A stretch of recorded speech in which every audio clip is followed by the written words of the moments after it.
actually do my stream stuff properly, maybe. Who needs proper?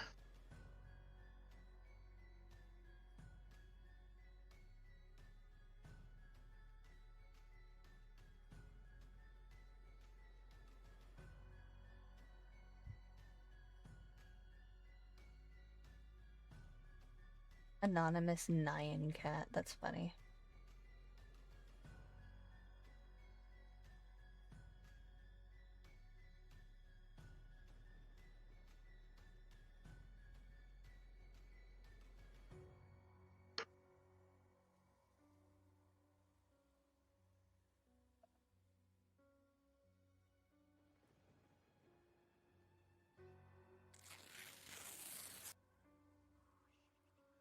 I like that that's the only sound alert that works. Goodness. The only sound alert that works right now is the resub. Mm.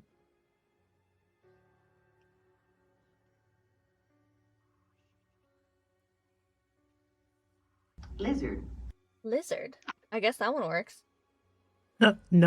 Oh, that was gosh. Bamboozled. Absolutely bamboozled. Alright. We are out of the ad break. How's it going, everybody? So Good. excited to be here. I'm not. Uh, I'm sleeping. D&D After Dark. we are out of the ad break, but the thing is not counted down yet, so it's still doing its thing. Awful. Yeah. Mm. Holy shit, I'm about to open another energy drink. I cannot stop yawning. Yeah. I'm drinking a tea and eating some cake, so. Oh, is it starting another one? No. Hot Okay. cocoa. I do have a lemon loaf near me, actually. Mm. Surprisingly not purchased by me. Honey paid full fucking price for that lemon loaf. Wow. That's love right there. Yeah. Didn't want to wait until I was done work to get the discount. Having to pay full price for something and still doing it? Wow. 9. Crazy stuff. Listen, I'm taking Nephew Blue with me grocery shopping from now on. They have a little discount card. Give me 10% off. Oh, shit. Nice. They're just so excited to use it because they really only make very tiny purchases. Oh, chocolate milk here, that. They're like, oh, I'm going to use it on a big purchase. They say if it's like $26. That's pretty good. $26 is $26. Mm-hmm. Yeah. Of course, they spent 19 of it on other snacks for themselves, but that's beside the point. Of course. Mm-hmm. Oh yeah, that's an accurate roll. I mean, if your work's allowed to exploit you, I think you're allowed to exploit your work. Yeah. That's what I think so too. Mhm. Druk rolled and he got a 3. Yeah. And I rolled and I got a 4. Blue, you got a 17. I just heard an energy drink open behind me. I heard it through the mic. Gentle, you got a 7. Lena got a 6, and Odia got a 5. That's not much better than mine. Lemon got a 16, and Boris got a 4. We're in for a great time today, guys. we got 3, 4, 4, 5, 6, 7. Yeah. 16, 17. Yeah. Welcome in, Scotty. Hope you're ready for some D&D. I just wanted to do exclamation mark bad guy. Do it. Yeah. It's not the command though. No, it's not. I don't have an exclamation point bad guy command. Okay. Someone's feeling frisky. Damn. There's got Another 5. Another 5. Oh, no. It is funny that we got 16, 17, 18 though. Everybody's just a big EP today. That's all. Yeah. It's late. We're old. Flurry's having a great day. Flurry's the only Is Flurry the only one other than bad guys? Who else got a higher number? Lemon, Lemon. and where's our 17? I don't know.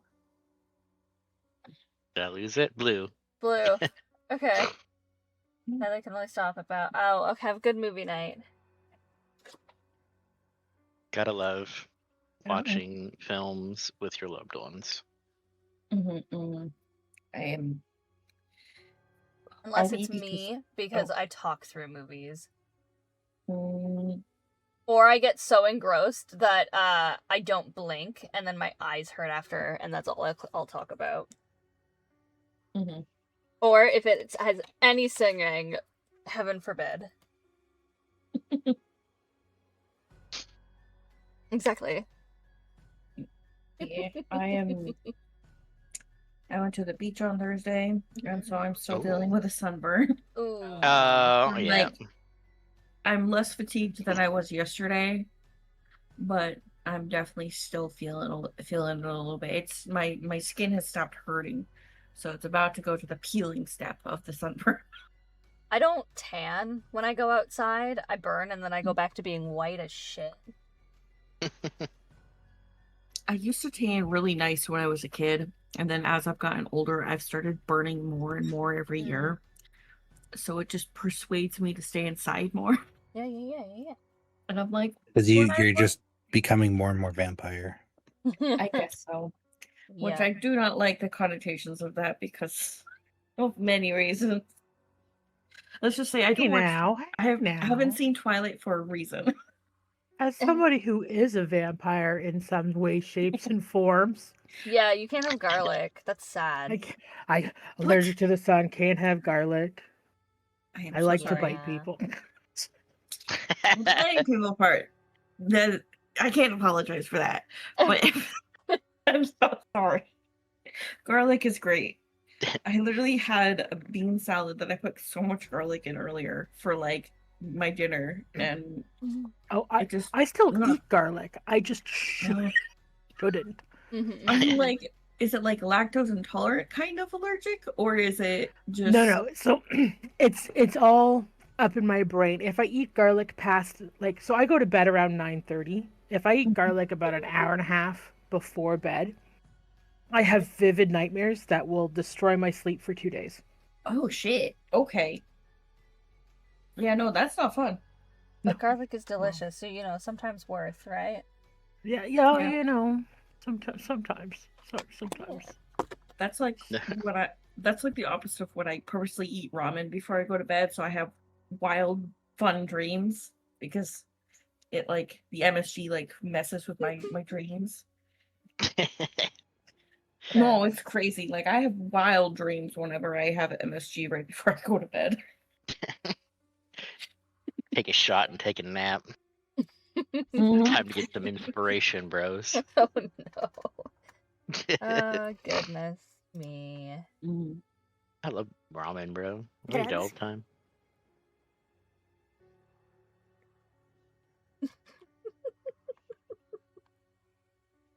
Alrighty. Well, I have a wonderful D&D cast here with me today. Whoa. Calm down. Wonderful? I don't know. That's a little bit. Uh-huh. You definitely have a cast here. I have a don't know, cast. wonderful. I have a very sleepy, tired cast that are here with me today.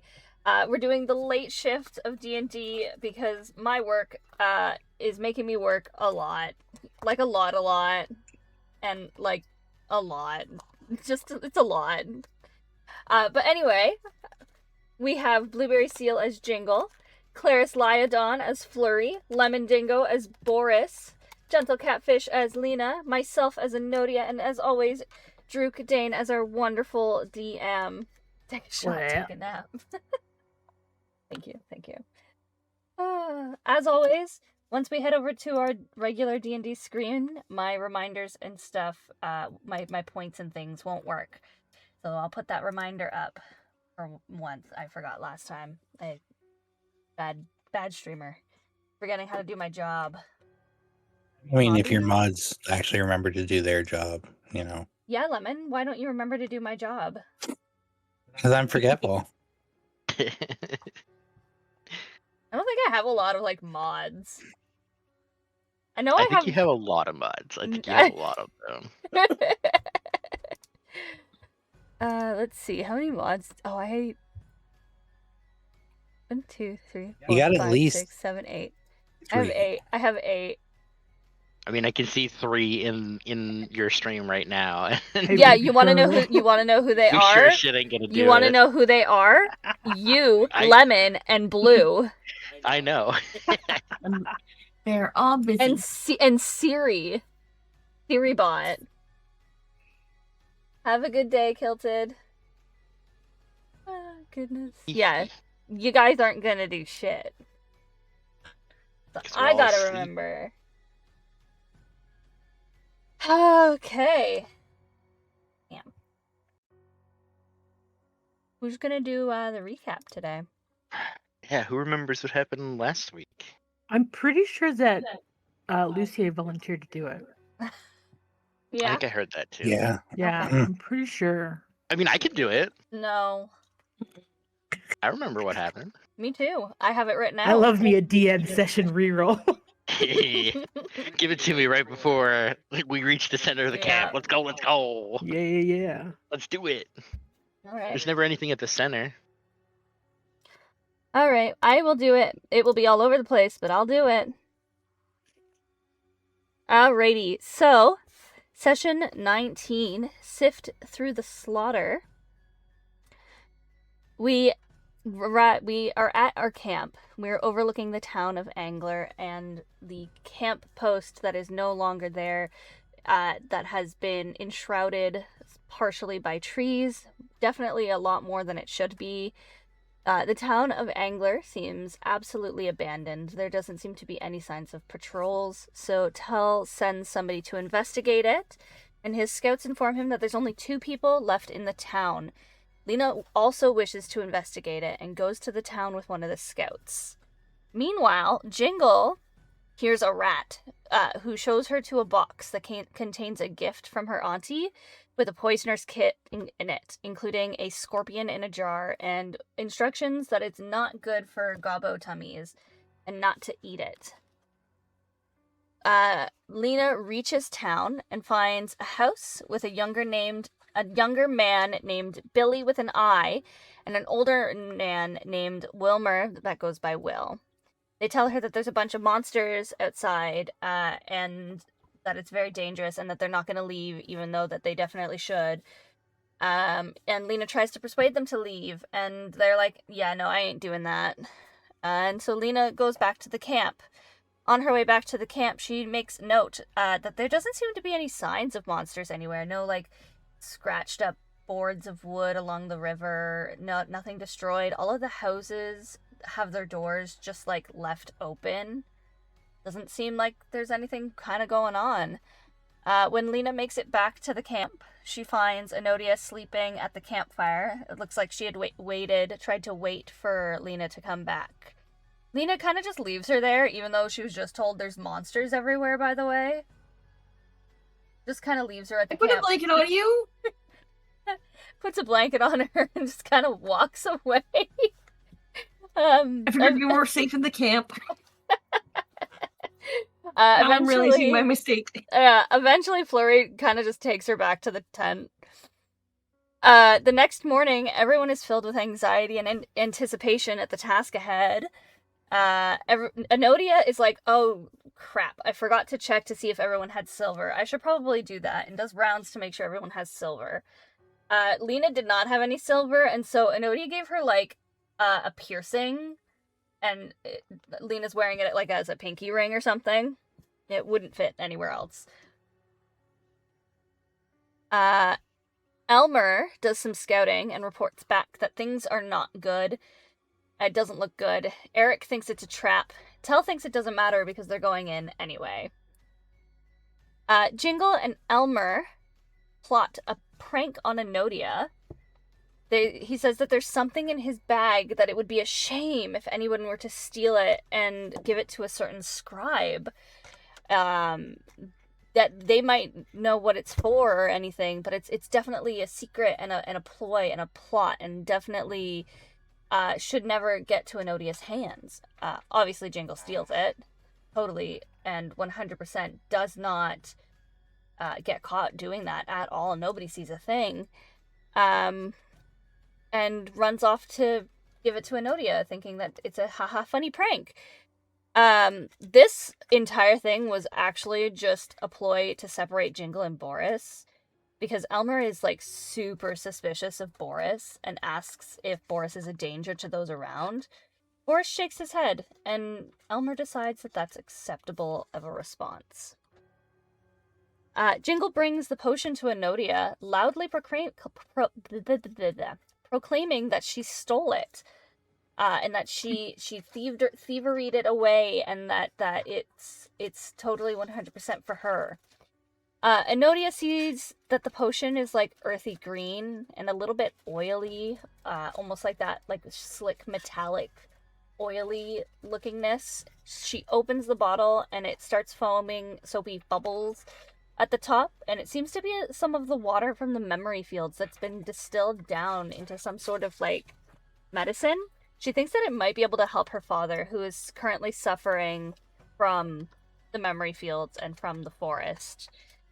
They're getting ready to leave to go into like the ruins of the camp that's been abandoned, and Enodia adds everybody and everyone from her party and Eric to her map, which in hindsight she probably should have added Strum, because he's definitely not on her map. But she also didn't know that he was supposed to be coming with them, so that's its own thing. They make their way into the woods, and Flurry gets like super bad vibes from the area, but it doesn't stink like Kier did when they visited the camp last. Seems like Kier hasn't visited the area in a while. Flurry also sends Anthe a message with the sending stone saying that they're going to investigate the area and that they think it's probably definitely a trap. And Anthe responds that there will be more eyes on the area soon. As you get into the woods, not even that far in, it's getting dark very, very fast. Very fast. Enodia takes out the clockwork box and opens it, and it does help a little bit. It's like sucking in the darkness, but it's far too small to be too useful of a tool. They keep it open anyway. You can see that there's definitely like some bodies that were around and that nature is taking its course, things that have been left to rot. Lena also makes note that in spite of the talk of monsters, there is still no signs of any beasts or markings or anything that gives like a red flag to her that monsters have been around, which in itself is a red flag.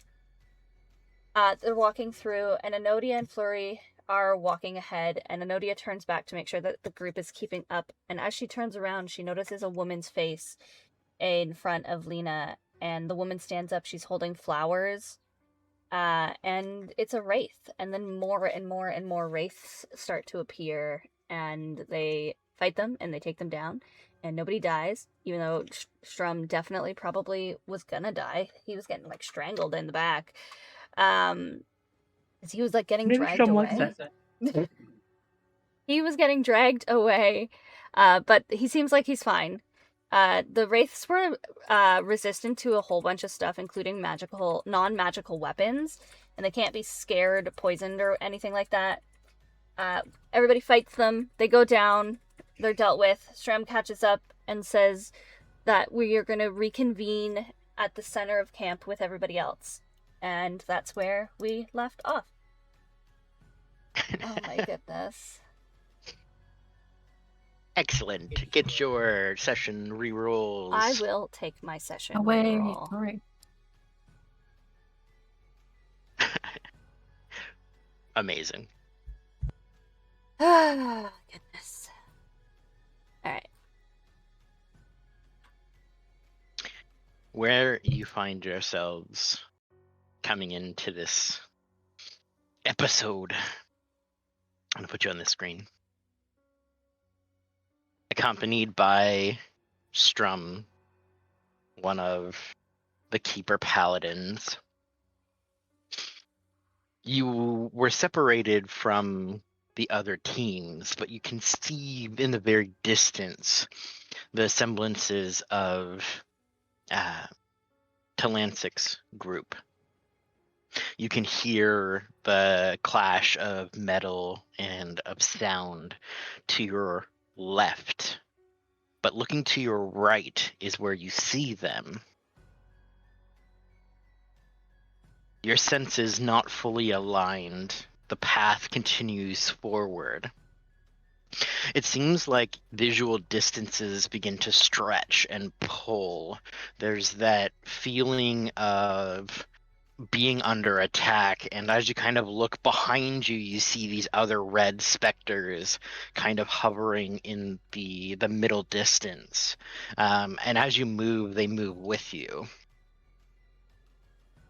I'm going to ask Lena to give me an intelligence check.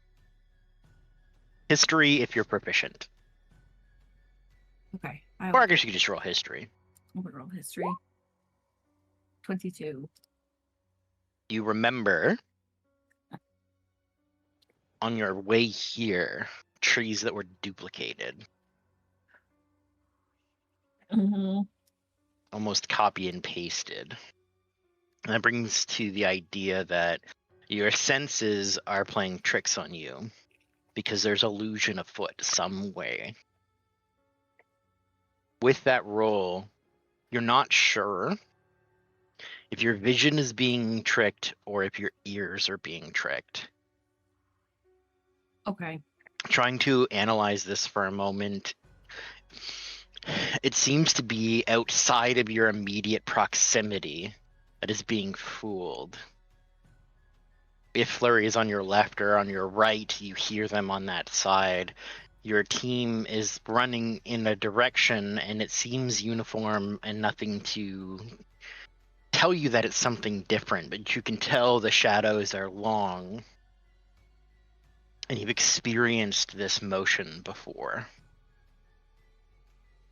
The traveling and not seeming to get anywhere, the time passing but still feeling like forever. It has the same hallmarks as when you were in the Shadowfell, but muted, dialed down.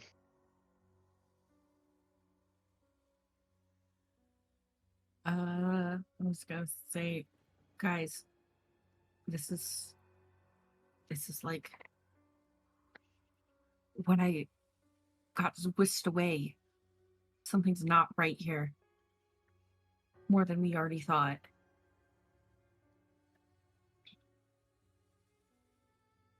There's illusion afoot.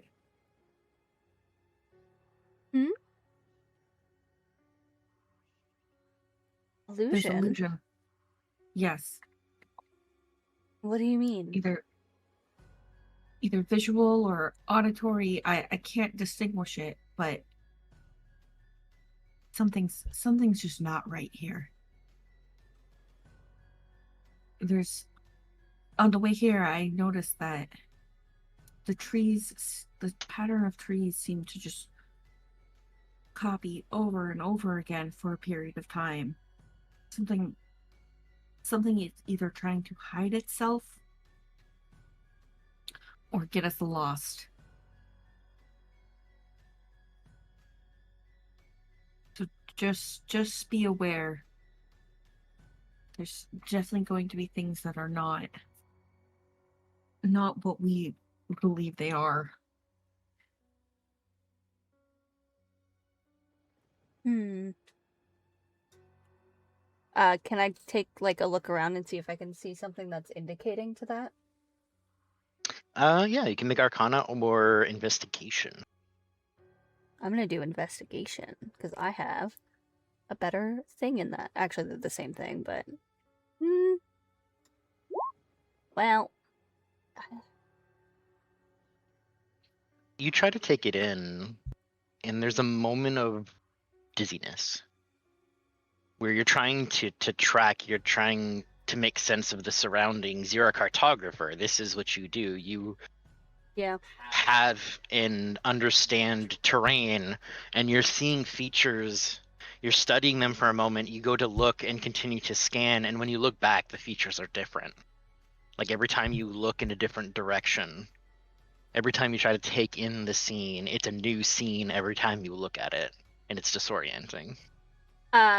It's making me dizzy. I'm gonna reach out and like steady myself on whoever's closest to me because I'm starting to feel woozy. Oh goodness, this is. Why is everything so fuzzy? What's happening? I take my glasses off and kind of just like clean the lenses and rub my eyes. Put them back on.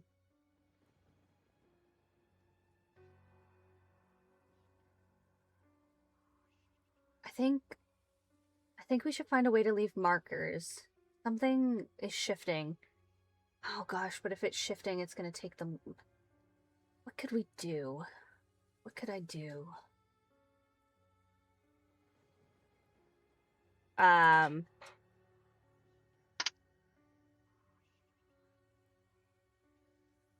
on. I'm thinking. I'm going to take out my pen and on the tree that's closest to me, I'm going to mark an arrow the way that we are going. I'm going to take one of the blossoms out of my hair, or like out of my brambles, and I'm going to put it down at the bottom of the tree, like almost planting it. And I'm going to place another arrow pointing the way that we came from. Okay. The ink on the tree shows up in bright purple. That is the color of Enodia's ink. I'm going to light my tusks on fire and then start like burning the trees, thinking that that's what we're doing. Just marking them. Are you trying to burn down the woods? Oh. Okay.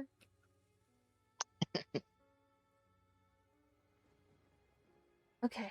And every Make some couple of feet, every couple of like little bit, I'm gonna repeat the same thing.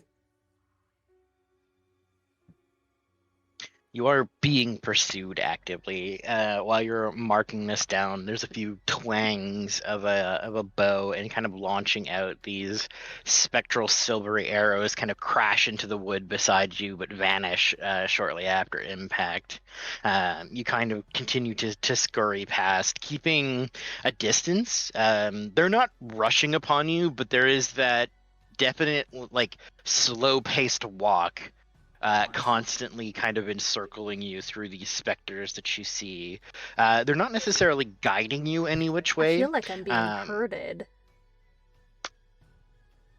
Could be, but there is definitely like a persistent slow pursuit of you as you walk through. If you like sprint forward a little bit, you have a minute to kind of discuss and like investigate. So you have a bit of time as long as you don't get surrounded. Then that's when you have to, throw hands. But if you find your way through to navigate around the specters, you have some time to kind of look at things. You definitely don't have time to like sit down and cast a ritual, but there's moments to do that marking, that thinking, that looking. So it's an opportunity to inspect your surroundings before you continue.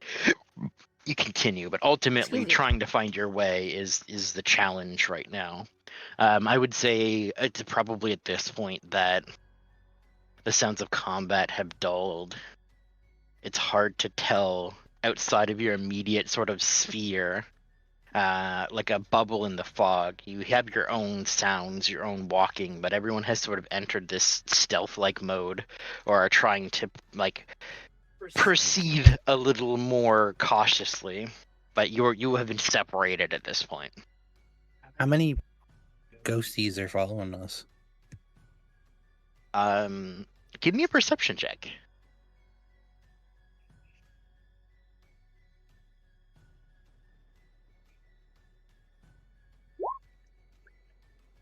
You have advantage? No, that's from. It should just be the 8. Hundreds.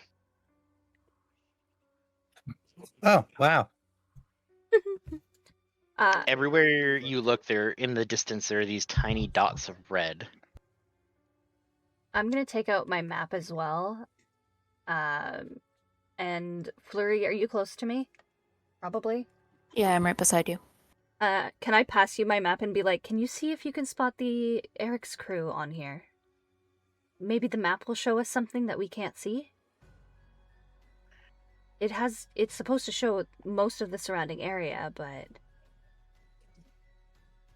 just while I'm marking stuff? Yeah, I'll have a look at your map. I mean, I have my own map too, don't I? Yeah, but mine's like the master copy. I don't know. Regardless, I will look at your map. Tell me, DM, what do I see? You see your current party of map holders seem to be fairly accurate. Where you're standing, looking around the vicinity, you can see all of your party members in the approximate locations. There are some slight almost shifting to the map that seems a little warbly. But the terrain is what I think alarms you more. There is a flickering. Some roads, some paths, some trees start to almost seem blurry, and they come into focus and come out of focus and come into focus. For your party, it's fairly steady, but you see Eric's kind of marker flick in and out almost constantly. Like when Lena was in Shadowfell? Mhm.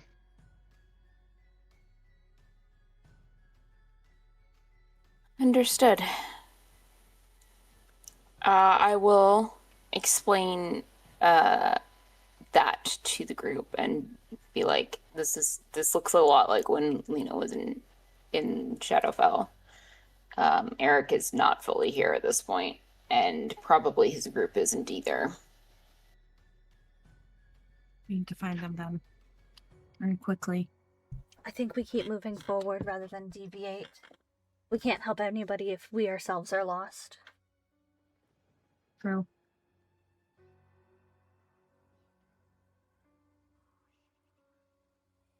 If we can at least either get further into the woods or further out of the woods and have this stabilize a little bit, maybe that would help? Do we still have the box open? Is that doing anything to Yes. help us?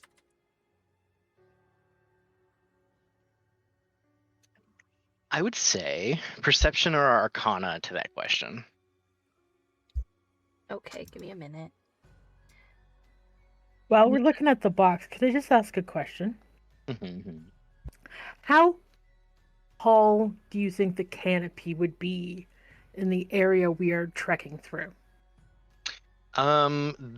The reference image is a little dramatic.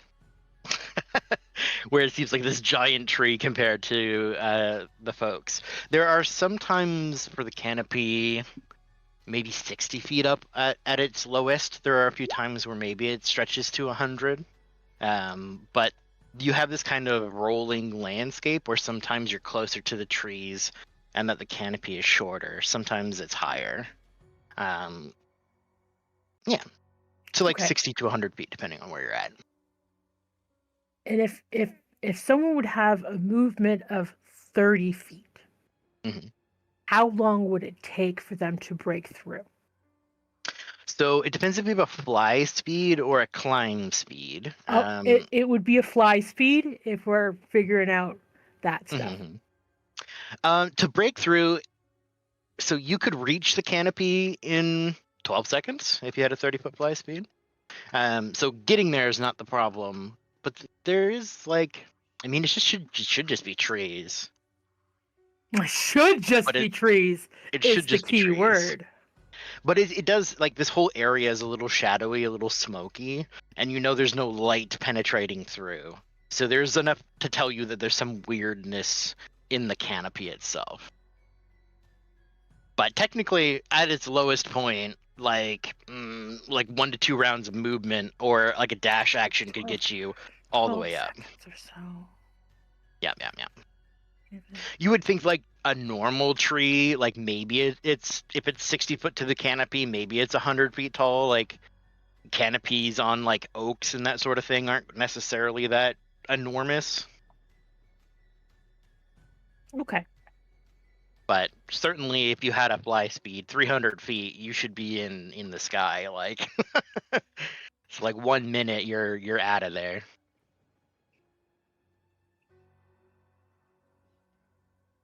Okay, I'll let you finish that and while I think of what I want to do.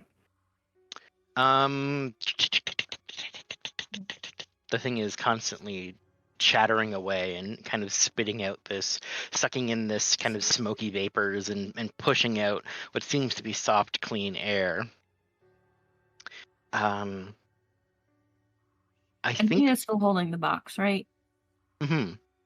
Yeah. what I think you would notice, Enodia, this bubble of protection that you're in is centered on Lena.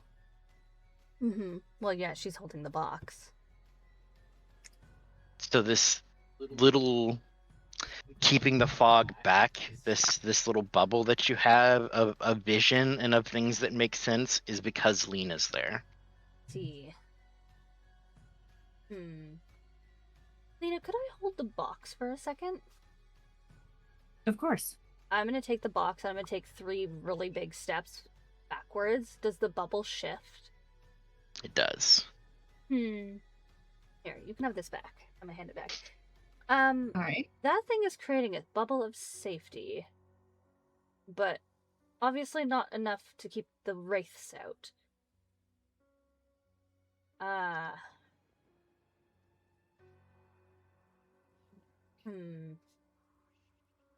Can I, like, ping Gutenberg, see if he's got any knowledge about what the fuck's going on?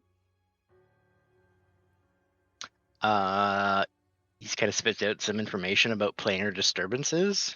Yes, please. And says, this is about all I can muster about this. There's some information on the Shadowfell, like just kind of like spitting out some pages and some references. I mean, it's a place of loneliness and of despair. There seems to be something that's trying to overlap that influence with this place. But we're not alone. You're not.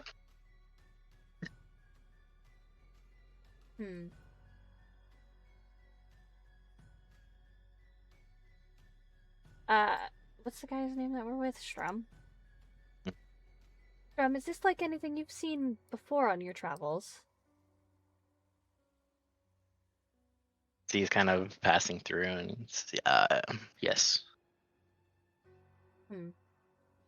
I am alarmed that this is This close? something on the outskirts. I would have expected something in the deeper forests. What's your expertise? Keep moving forward, keep tracking? We must regroup with the others. Our chance of survival is significantly diminished.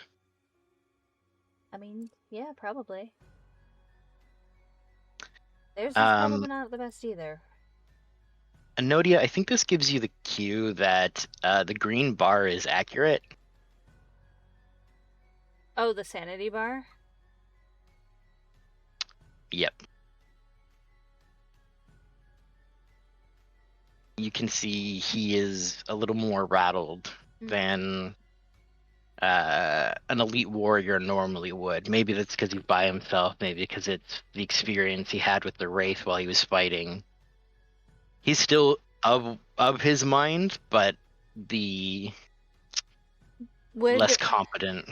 Would Enodia know any tips or tricks to help boost morale that she would have learned from her father? It's mostly like aftercare is stuff that comes to mind. You haven't really, you weren't on your expedition really long enough to see how to manage something when somebody's already like starting to decline. That's usually the time you would start to pull people out. Mm-hmm. Okay, fine. I can do this. She's just muttering to herself, like, "What would Father do? What would Father do?" Right, everybody. We are gonna keep moving forward. I think would be the best idea. Finding everybody else, and making sure that everybody is safe and together. And does anybody have any other ideas? While we keep moving, gotta keep moving. Keep within the bubble. Stay in the bubble. How far do you think we are out? That is a great question. She's trying to recall the layout of the Essentially, camp. knowledge that Flurry would have. This would be it's either survival or you can use cartographer's tools. If you want to rely on your materials or your vibes.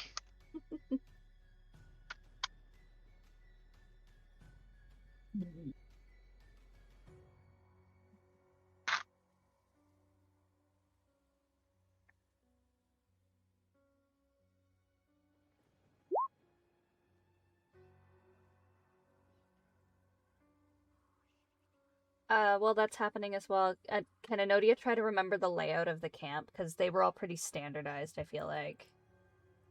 Yeah, same either survival or cartographer's tools. Okay.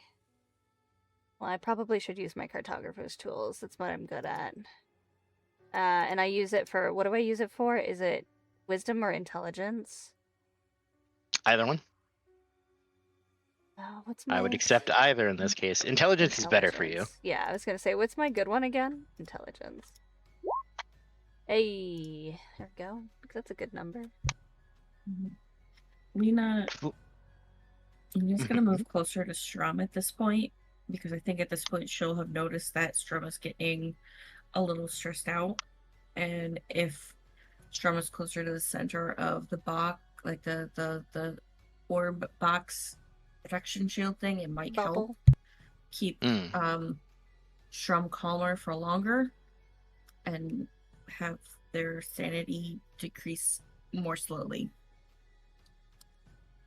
And you notice maybe it's just for protection's sake, but he is trying to maintain like equal distance to everyone, trying to stay kind of centralized and keep people within like a certain range. Oh, that's to GM. Hang on. Whenever possible, he's trying to keep the most amount of people within 10 feet of him. Which is not a lot of space, but while you're moving like kind of close together as a unit, he seems to be less stressed than when somebody veers off and wanders a little farther. Mm-hmm.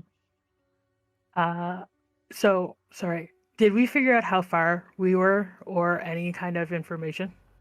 So with the two rolls, the 13 and the 25, Flurry, it's deceiving because the amount that you're walking, it's not a terribly long path, but you haven't seen any mile markers that you're familiar with.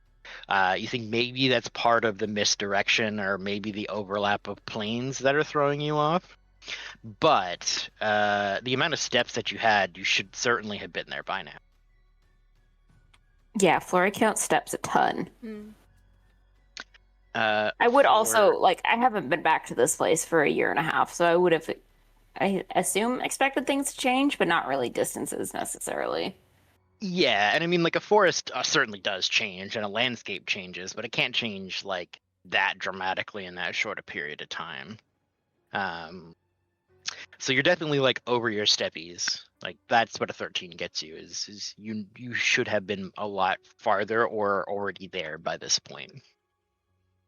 For Enodia, you take a quick peek at your map, and the fuzzy details that are sort of fading in and out are slightly shifting, even when you're not moving. Okay. You're about halfway.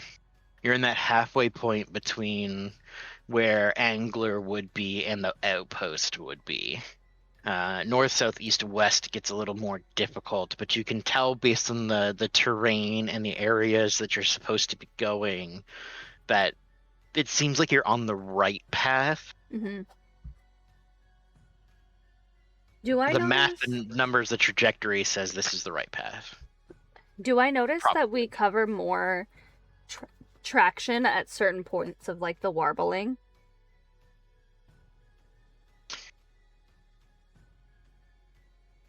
I would say so. Yes, I would give you that. Mm-hmm.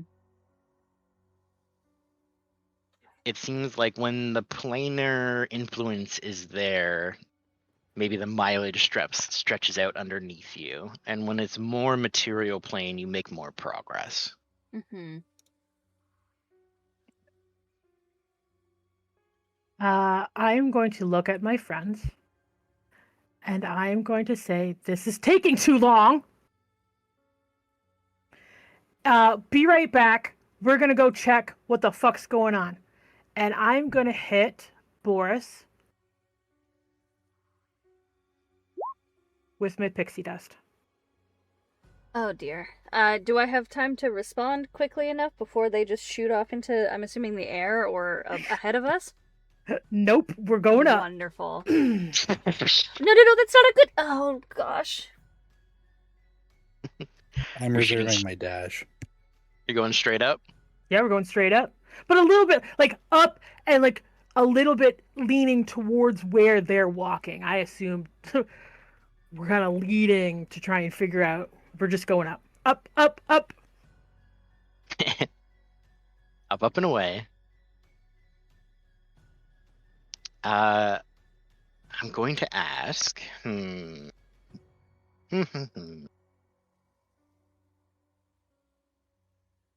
Jingo, you have a light source on you, yeah?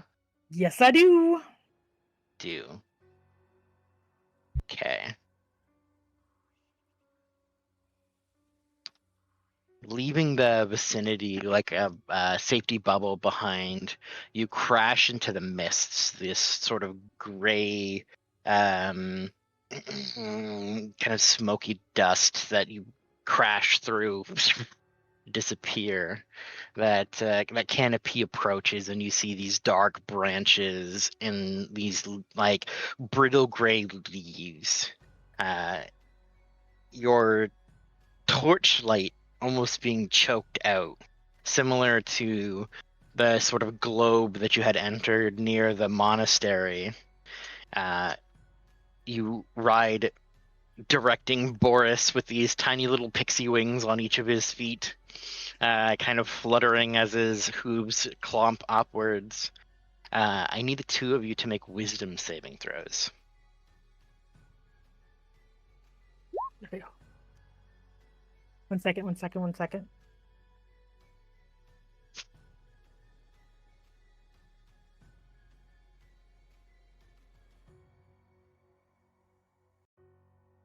Okay, so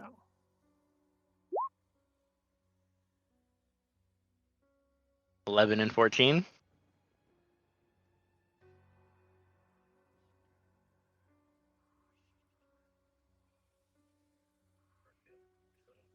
me too. Boris, passing through these leaves. Oh, sorry, I was muted. Is that a pass or a fail for myself? It is definitely not good. Okay, I'm going to use Indomitable. Okay. And re-roll, and then add my fighter level to my thing, and I have to use the new roll. Okay. Well, adding your fighter level is already incredible, so That's a 22. 22. That will be a success.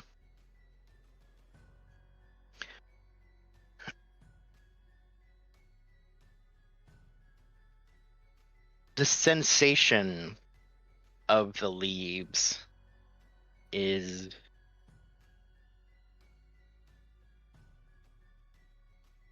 advanced.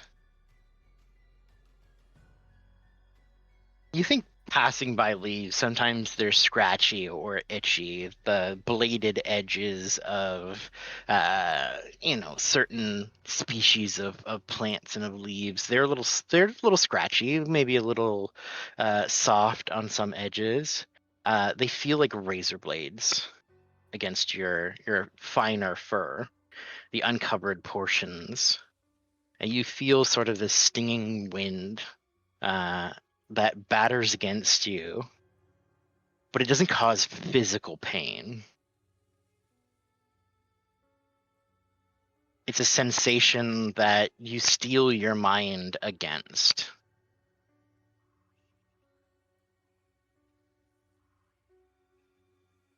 In the upper parts of this canopy, you can feel sort of that stinging wind and the rustle of the trees, like dozens of swords clashing against your skin. Jingle, it feels fucking real, homie. Every time you kind of burst through, you cover your face, but on your arms, it feels like thousands of little blades scratching against your flesh. As you have not passed the save. That's okay. I'm going to roll.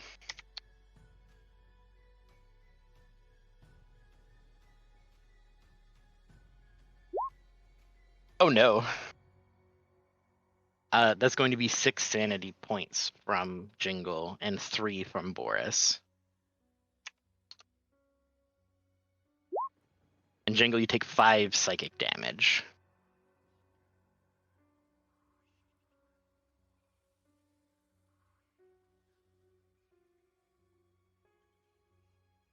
There are moments that feel like these trees and these branches repeat. There's moments where it feels like this wind is endless. And then there's a moment where you start to see little beams of sunlight. And you rush towards the relief of the sun, and it feels like it's taking forever to get there. Boris is dashing and finally breaks through.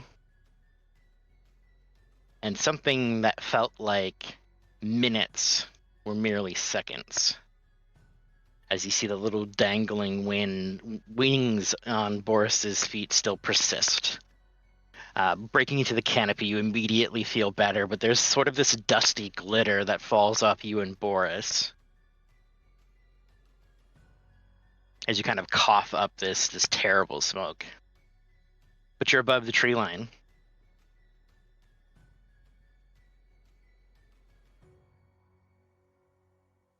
We're whipping around, looking to see if we can figure out where the fuck this stupid camp is located. It's going to be perception, investigation, or survival, whichever one of those you want to use.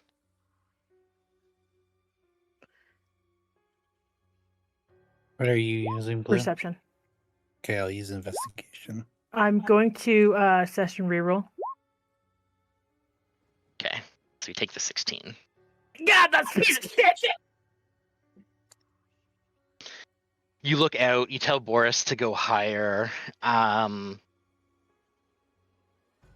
going to say you're a merchant goblin.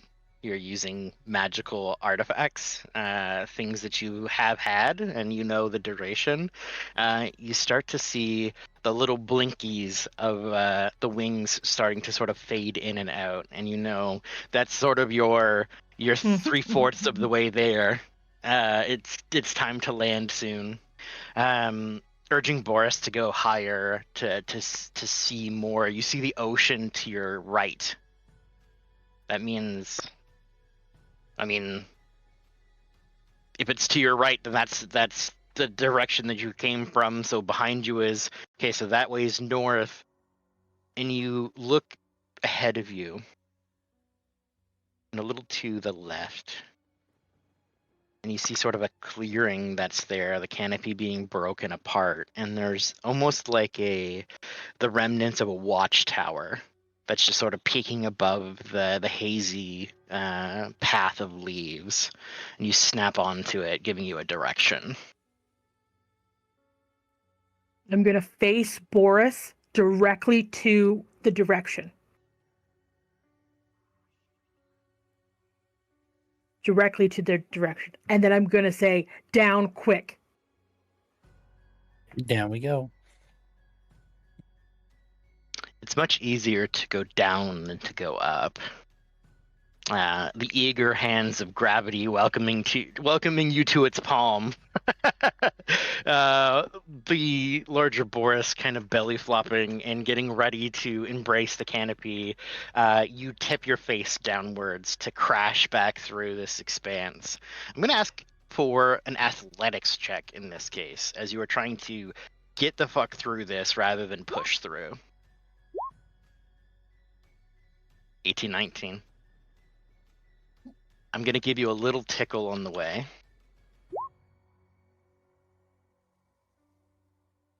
You can take half of that. So 1 point of sanity for each of you.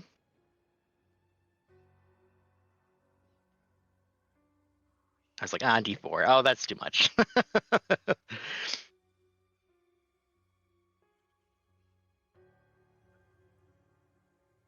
You push back through. And I think on a 19 and an 18, you are hauling ass towards the ground. It is a full dead sprint to an inevitable splatter. But as you sort of break through that canopy, there's that moment to sort of right yourself as Boris just kind of thud hits the ground, but landing on all four as the pixie dust sort of peels back a little bit, and there's a soft little goblin giggle. As a fart smell is all that remains.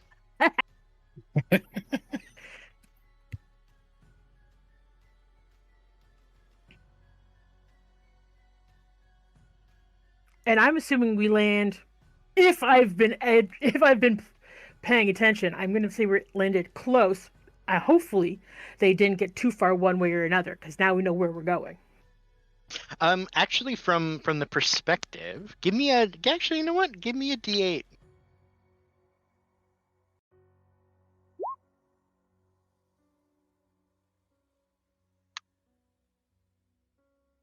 You land behind or in front of them.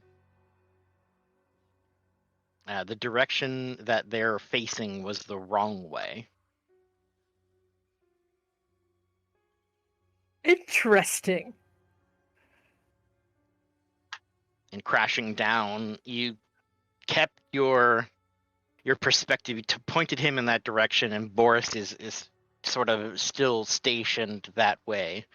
Not to turn or lose the direction. I think would probably call them over to you, so you don't lose your, through the dizziness or whatever, turn the wrong way and just keep Boris pointed towards the Archer Tower.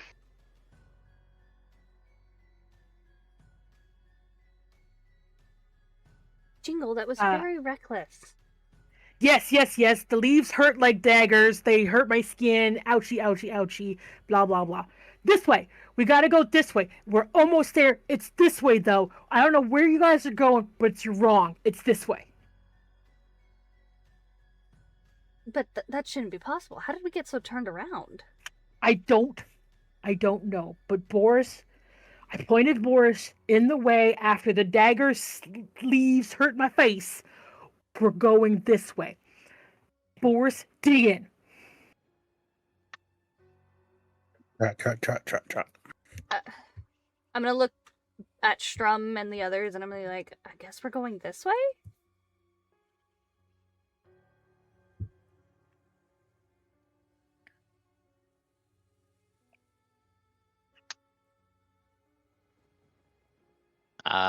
Strum is like, it was reckless, but if we've been given direction, we should take it. Come on, it's not every day that pigs fly. Let's go! Little shrugs, like, when you're right, you're right. Just try to stay within the bubble. Just try to keep the bubble up then. Let's go! This place hurts my face. You would notice, Lena, there is some graying around Jingle. Boris's colors are sort of muted. Very familiar. Not quite as severe as what you had, but you can see a little bit of that. Like her hands are slightly different, like less more saturated than her actual face is. She's like covering her face with her hands. You can like tell that visible difference.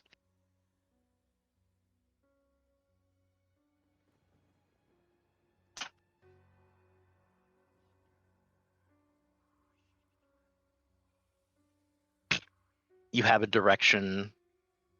You push forward.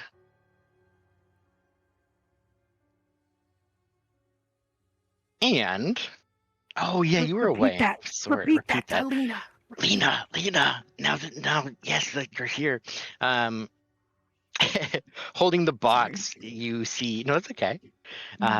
You see as Jingle sort of crashes back through the canopy and points in the direction that the flurry of sort of combat is over. You notice that Jingle's a little less saturated, a little less colorful. You can see the hue on Boris is slightly more gray than blue. Not quite as bad as what you were exposed to, but you definitely see that those same sort of signatures, that dusting, that sand that still kind of clings to them through the smoke that they've passed through. Wait, come back. She's gonna be very worried about them now because she's starting to see the start of what happened to her, and she's like, we gotta get them to come back as soon as possible. They're sort of No, trotting we gotta ahead. Go. We gotta go. The leaves hurt your face. Let's go. Yes, but the sand hurts your soul and everything. Yeah. The sand makes you sneeze. Achoo, achoo. It's fine. Let's go.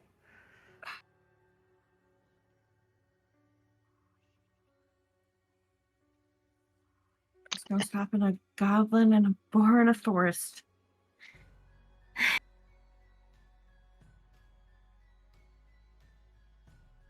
Lena's gonna try to keep up with them a little bit. At least give them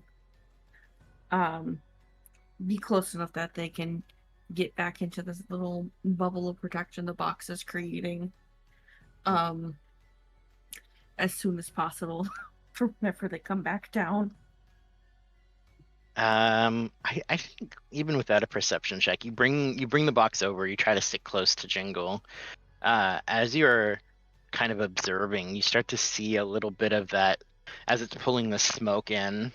You're seeing some of it being pulled off of Jingle and Boris, being filtered by the machine.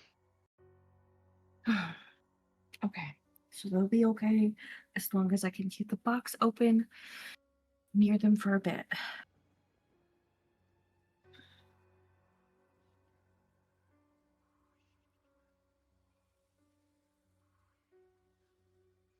Pushing forward. It's time, my friends, for the skill challenge. You've done your investigation phase. You have your chart, your course.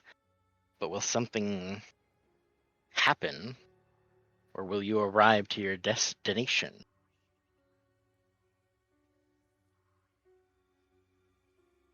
Strum is with you.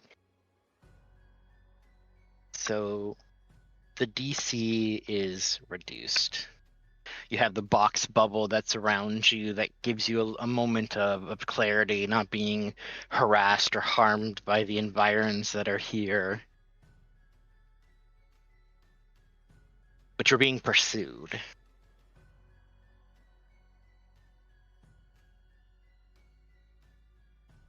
I'm going to say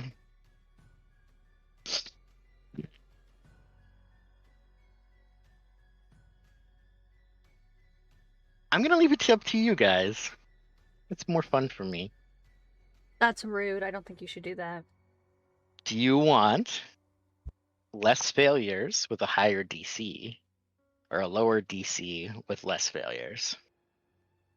So bigger number to hit, but you have more chances to fail. No, it says a higher DC, but you have more chances needed successes, or less chance with more successes that you require.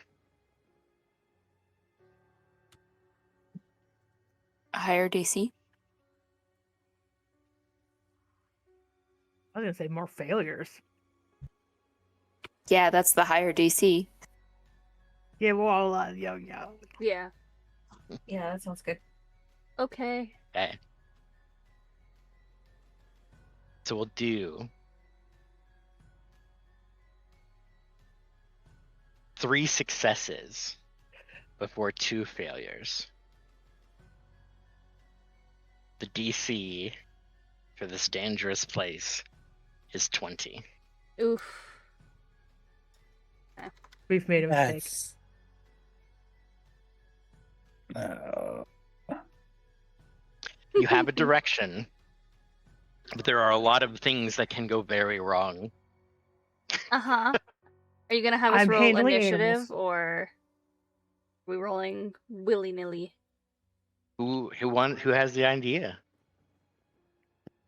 I'm gonna roll Yep. stealth, and I will try and keep our group hidden from the things following and watching us. Hey, 24. let's pass. That's a pass. Allowing. Oh, go ahead. No, it's fine. All right. Well, you're on deck. Allowing Jingle and Boris to maintain their heading and keeping focused on what is true north for your direction. Flurry, you kind of circle around the party, trying to hold branches back, trying to keep them moving low to the ground but quick. Keeping an eye out for these specters that follow, and try to keep everyone together and moving, but maintaining silence. Jingle, what you doing? I am making sure Boris stays perfectly straight. I'm doing animal handling. Love it. Wait. I'm going to use tactical mind. Okay. So it says when I fail an ability check, I can use one of my second wins to try and push myself towards a success. I get to roll a d10. Okay. 21. That'll do it. I falter for a second, but I rear him back in. No, I'm sorry. I got distracted by the pretty mushroom. Let's keep going. Amazing. Straight determination. Nothing else matters. You cannot focus on anything else.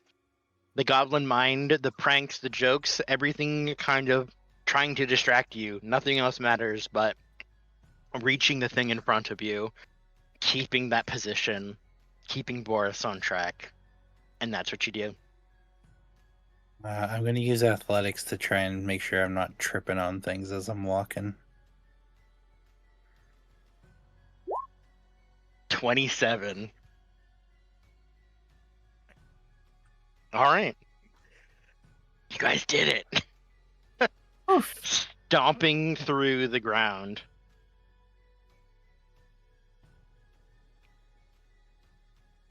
Inch by inch, foot by foot. You make your way.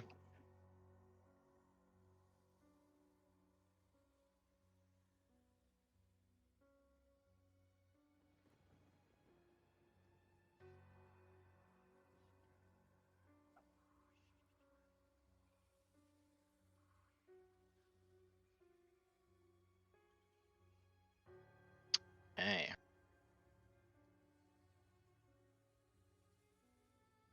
So we don't need to do any of that. Okay.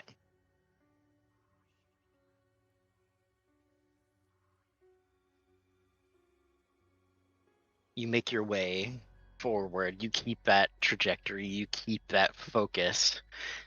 There's nothing behind you but these little plop, plop, plop, plop, plop, flat foot stomps of Boris that leads you forward. And you can tell that it's perfectly level and straight. You make your way around a tree, and giving way to the smoky, repeating exterior, there is a structure. An angular building that sort of tapers upwards. The archer's loft that's been long destroyed and sort of left to the elements. Collections of smoky vapors around, and erosion from this terrible wind that's starting to blow through this environment. You're at the edge of the camp. The first section that you can see, these archer towers would be placed at strategic positions as more of a watchtower to give some verticalities. The semi-permanent structures for some of these camps that get built from time to time that are usually just left behind. Not super well constructed, but good enough to service as a defensive point and high ground. You make your way to the edge of this archer's post, and you come upon a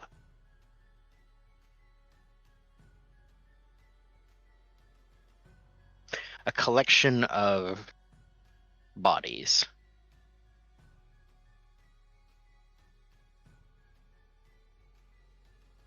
Are they new bodies or old bodies? Yes. Oh no! You see, there are old bodies that look like they have spent some time in the elements.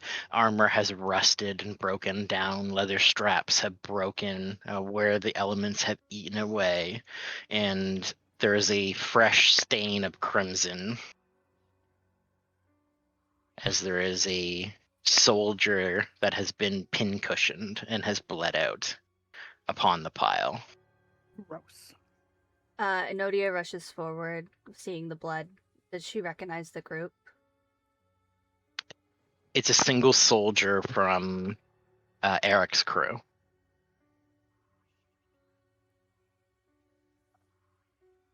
Is he at all alive, or is he like dead?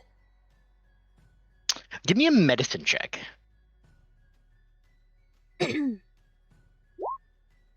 I'm gonna have a look too with my medicine as well, if possible. I see Enodia's hands shaking slightly, but trying to maintain the professionality. You as a keeper does, you check for signs of life, and you go to retrieve the tag.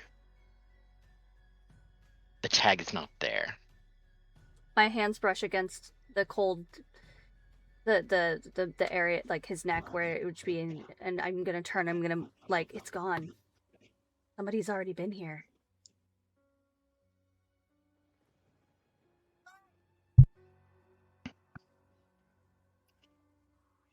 Yeah, I have to potty anyways, so this is actually not a bad moment.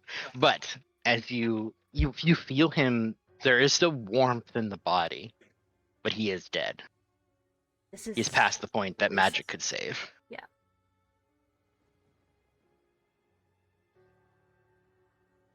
Okay.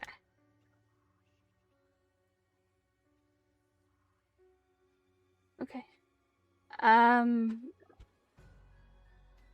right. I'm gonna turn around and I'm gonna be like, he's dead, but he's not been dead long. Somebody's been here before us.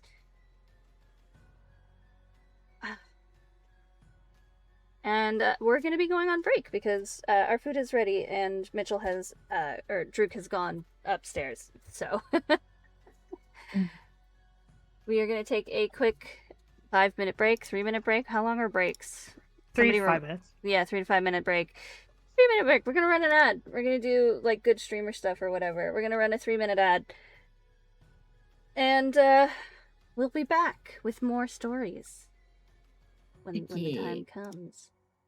Go potty, do your things, do what you gotta do. We'll be back.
Wow, what timing is that? Oh, there we go. Now they can hear me. How's it going, everybody? Welcome back. All right. Yeah. I have a burger. I have flattened it. Flat burger. A flat burger. Lemon's just grabbing some water. He'll be right back. That's fine. No worries. I sat down when we started D&D, my stomach turned and I was like, I'm just going to wait because I know food's going to come at some point and that'll be my opportunity. So I had to take it. Mm-hmm.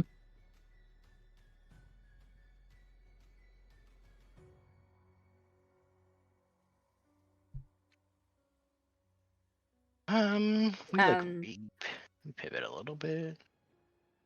Yeah. We're just gonna wait for Lemon to get back. Sure. Okay.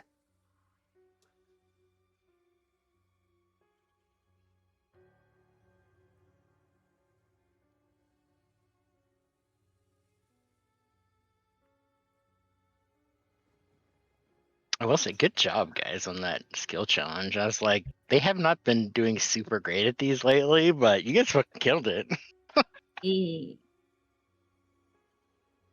Gotta say props to Jingo for knowing your character sheet and knowing when you get a reroll or like add to your bonuses and shit. That was nice.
My burger's really good, guys. I want you all to know that. Yeah, good burger. Wonderful. Mm-hmm. Well, it's because Mum Blue went out for dinner, so we had a hodgepodge dinner Ooh. where we had like fries before D&D, but only the French fries. Mhm. And now we're having the second part of dinner, which is the burger. Heck yeah, burger.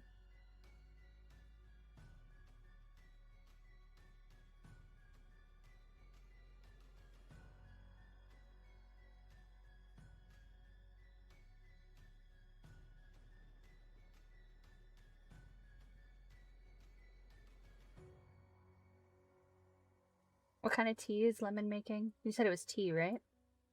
No, water. Just getting me Oh. some water. That's less flavorful than tea. Yeah. And also gross, because it's water. I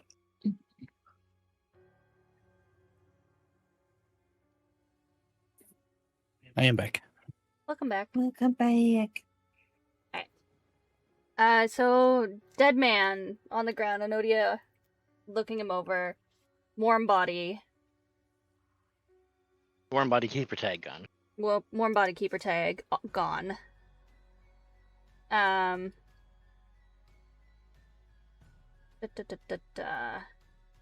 was I gonna respond to that? I turn around and I'm like, somebody has been here recently and taken his tag. He's not been dead very long at all. Can I look to the ground to see if there's any footprints, or out into the woods to see if there's any like shapes of humans? Absolutely. Give me a perception check.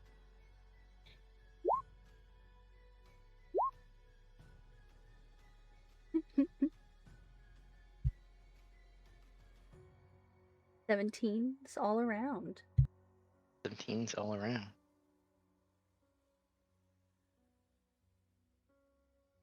Looking at this area, there are footprints in the blood. There are footprints that seem to be rushing inward, the direction that you had kind of come around this area. The path wasn't exactly clear, but there was some kind of scuffle that was here.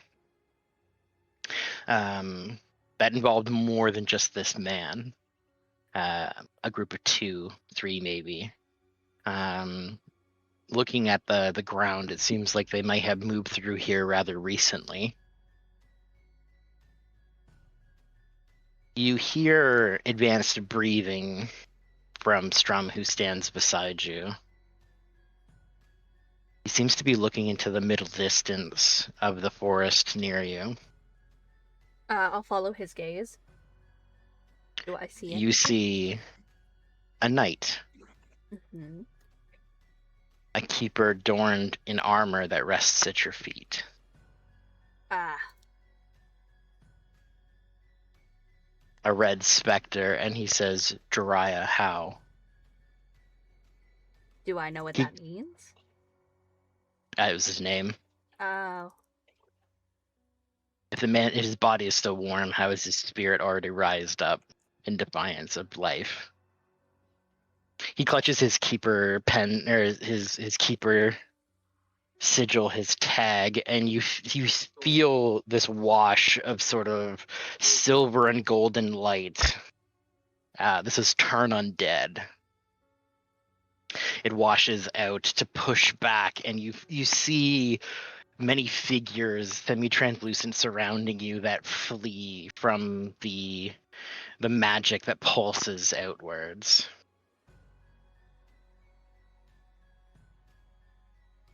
Lena, you would notice that some of these have fishermen's garb. They're peasants and fishermen, and seems to be some villagers.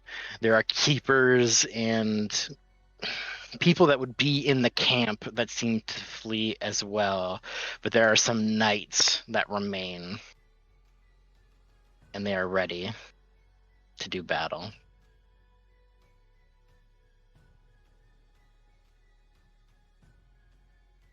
And we can roll initiative. I was gonna ask if the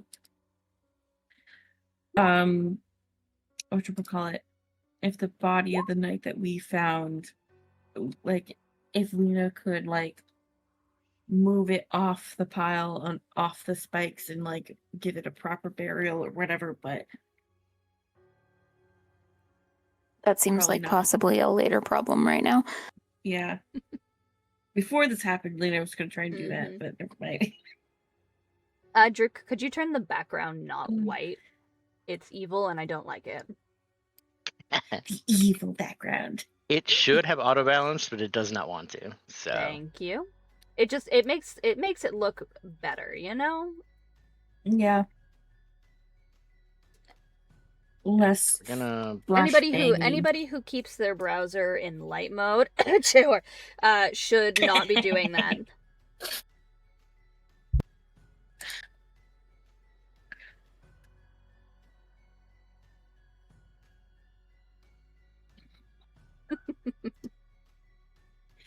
okie dokie.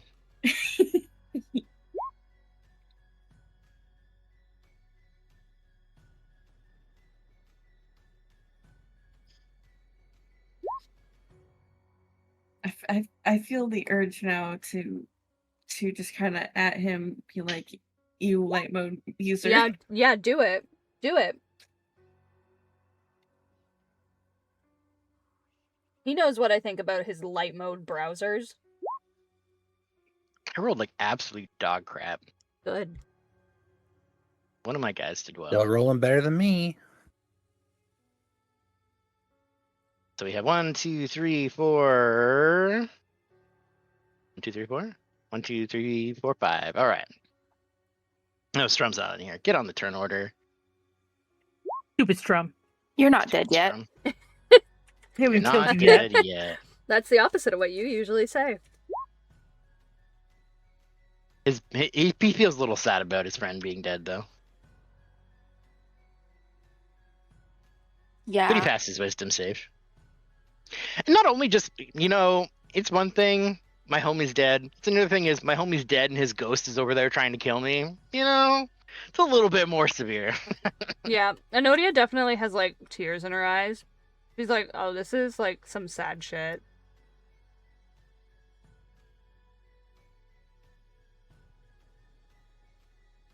The only thing Flurry can think is like, I told you guys so. I told you so. I fucking told you so.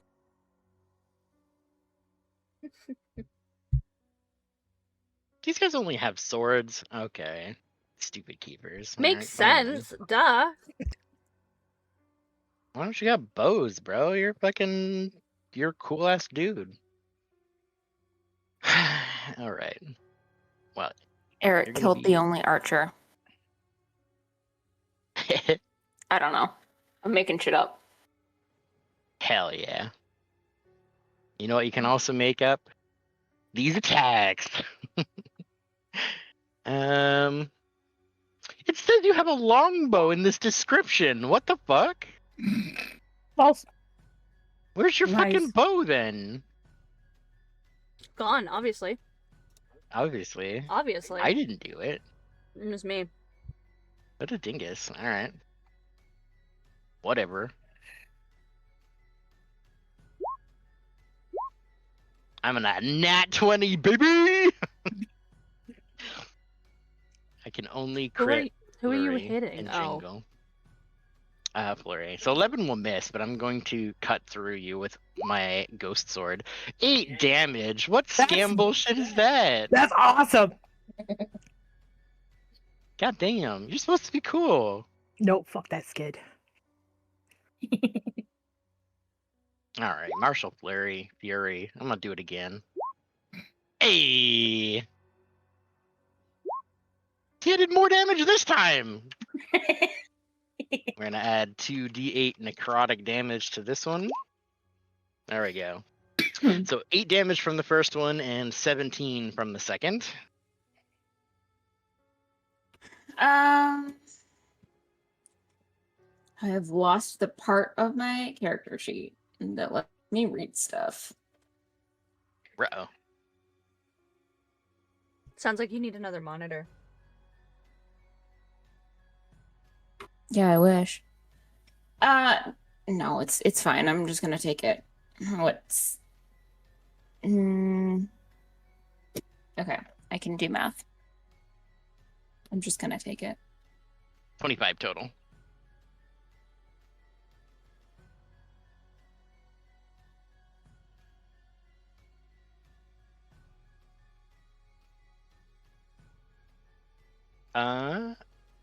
Lena, Mm-hmm. you are up. Okay. Let me look at what I can do. I am going to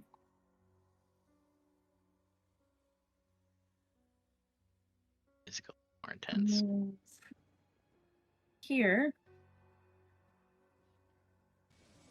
And I am going to try to smack this thing with my great axe.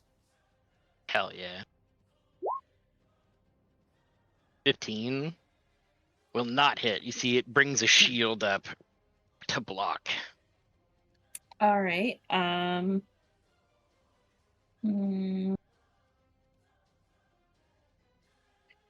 Let's see.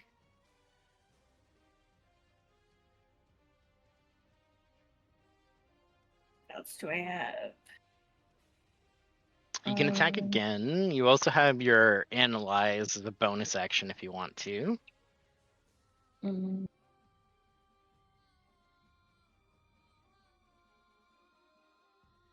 Learn some stuff about the peoples.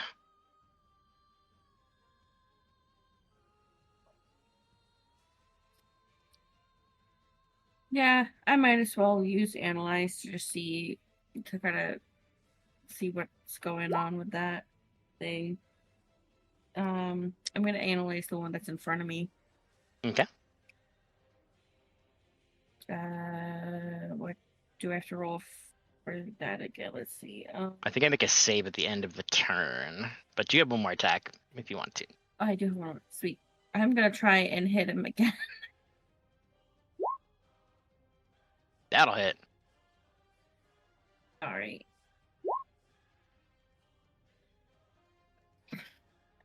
I smack him. Ouch. Mm-hmm. Big coup cutting through this keeper that's here. Slashing magical damage. That'll do it.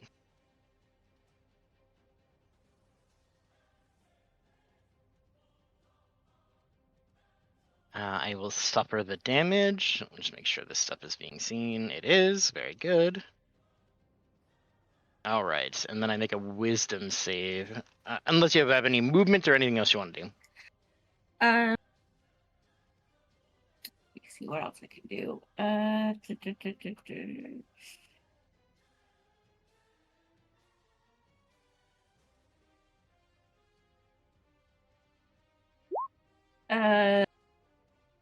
Think I have anything else I can do. Okay, I you get to don't have learn one of the characteristics. Do you want to know his armor class? 2 ability scores of your choice. Damage vulnerabilities, damage resistances, damage immunities, or condition immunities. I want to know damage immunities. Damage immunities. I have immunity to poison because I'm a ghost.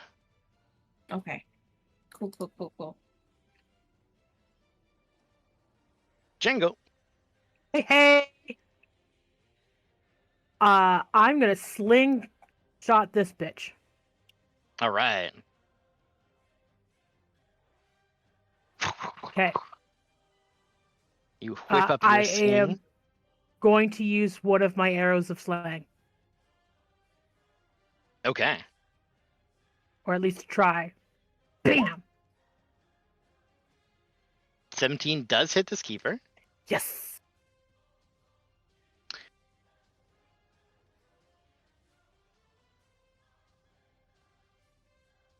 Because I'm pretty sure you said my arrows of slang were good against the wraiths.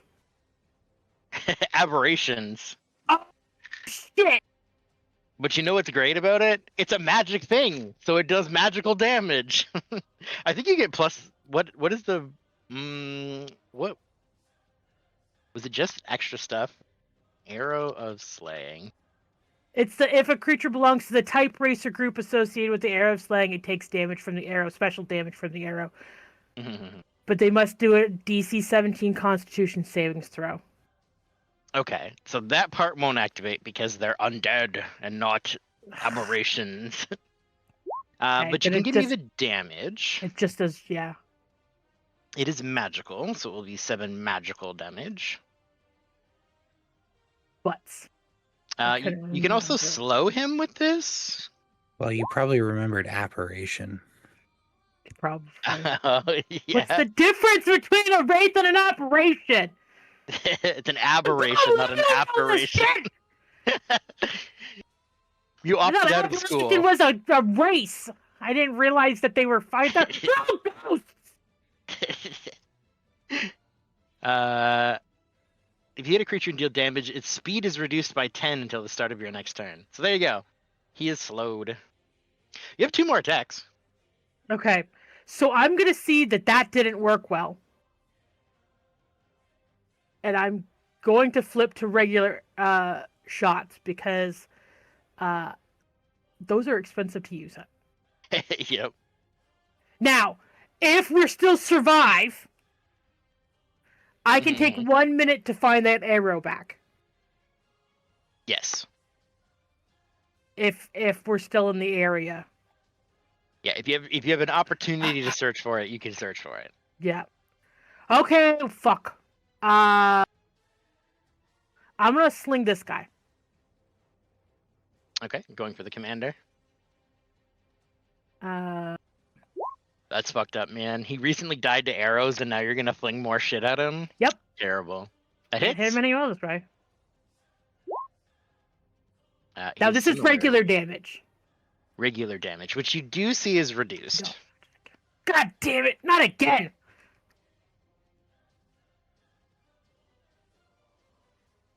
And then I'm gonna hit all three. This one over here. Hey, I mean, if you can inflict slow on people, you might as well, right? At Right? least you're getting the CC out. That'll hit.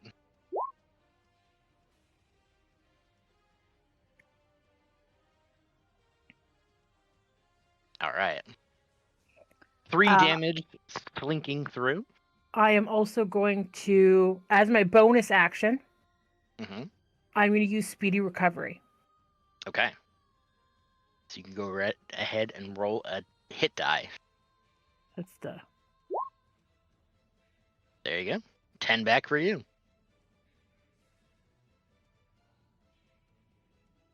And that's it for me. It's plot time. I was going to ask, what the fuck does plot mean?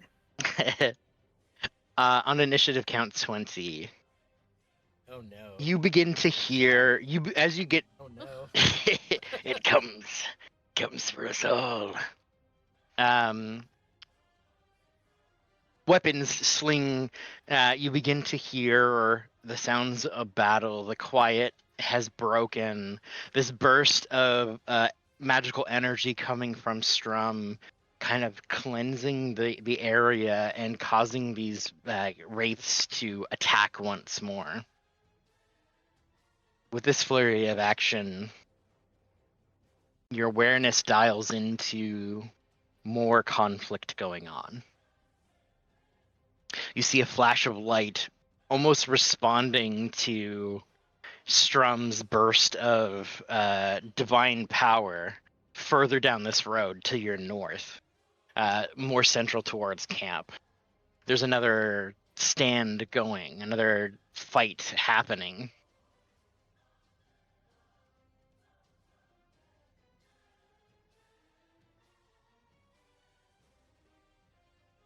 Anodia, Yeah. starting your turn, Mm-hmm.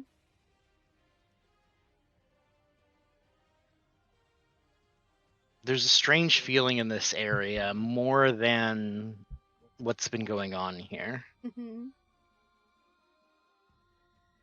You see like little dots on a map.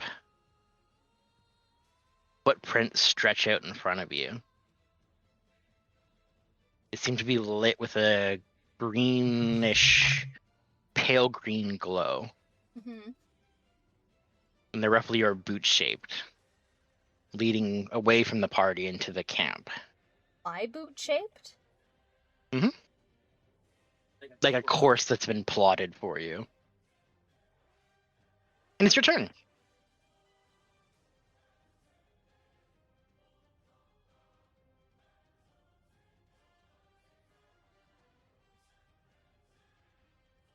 I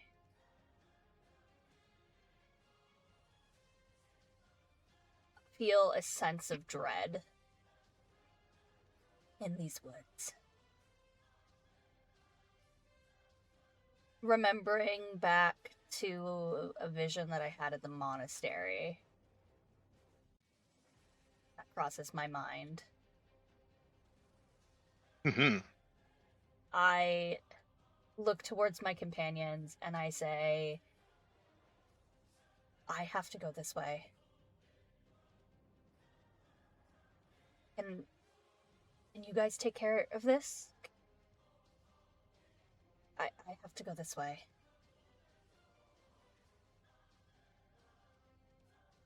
And without really waiting for a response, I'm going to start walking the path that's in front of me.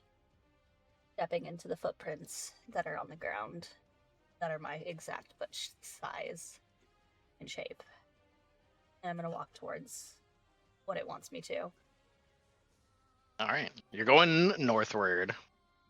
I can move 30 feet. Can you move me 30 feet appropriately without getting Oh yeah, without taking an AO. yeah, please. Like boop boop boop. Yeah. He's gonna yell to Enodia. I don't think it's a good idea to go alone. You'll just hear I have to go this way. I have to save him. I can't be late. Not again. Flurry, follow! Flurry, follow! And that's gonna be my turn. I'm Now gonna you have wait. an action. Yeah, I'm Do you gonna wanna hold dash? it. Ooh, yes. Can I dash? Yeah, I would like to absolutely. As an dash. action, Yeah. All right. Yeah. I send you I 34 kn- feet that way. Cool. I never dash. I don't go quick. I go steady. There we go. I'm very curious what the box is. If that's important or if it's just a placeholder so that you could put Oh. them on the thing. It was a placeholder. That was Okay. the Archer Tower. Gotcha. Yeah. There's not really a give me a desiccated forest. It has this cool Archer Tower that's kind of fucked up. So big deal. It is Strum's turn. I'm gonna just check the casting time on this. It's a bonus action. All right. Stepping towards Jingle, he's going to reach out and say, anything ethereal or spectral has to be struck with magical implements. I witnessed your fork struggling here.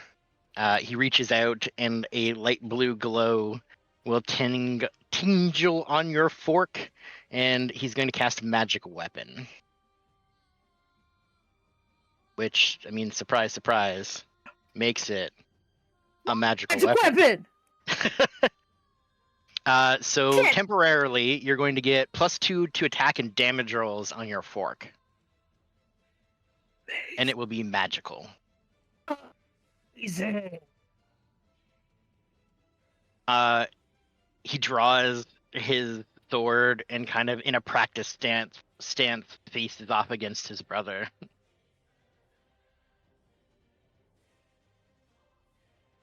Oh, it's like his legit brother? Well, brother in arms. He's faltering, as you can see. Striking the first blow, you can see there's a grimace of pain, and the next two strikes are shallow, and you would witness he's fighting out of duty, not because he wants to. He's really struggling facing this foe, but he feels responsible to do so.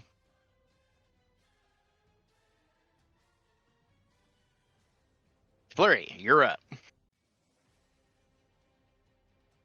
Enodia great. walk past you. I'm faster than Enodia, so I'm gonna run my 45 feet up beside Enodia. Okay. You gonna take an AO? Yeah. Sick. I'm a commander. I'm gonna hit you. I don't think 16 hits. 16 You don't hits? hit. You, 16 is my 16 AC. Oh, meets it, beats it. Oh.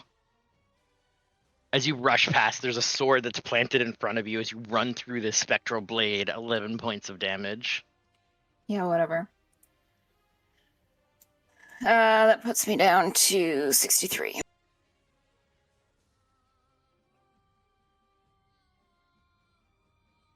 I'm gonna look at Enodia. I'm gonna say, point the way. Yeah, I'll do that. I have to go that way. And I'm just like following the feet that are in the ground. Then I will focus Step of the Wind, and that's where we're going. I have another 75 feet of movement, DM, but that's definitely past the edge of the map. Hey, they said they had this. I was given an instruction. I'm following the instruction. All right. He's going to fight back against the guy in front of him.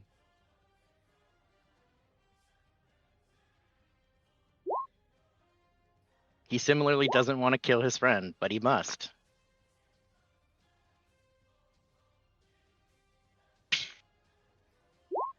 Oh my god. Alright, driving the sword into him. It seems like he blocks the first one, but there is a phasing through, cutting through his arm and then cutting through his chest. The armor is not marred or scraped by this weapon. It is a sword meant to harm life, and harm life it does.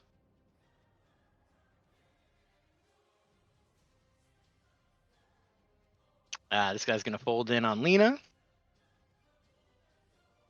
I'm a regular Yeah. keeper. Mm-hmm. I'm just miss both, so you know what? I'm gonna martial flurry. Fuck that.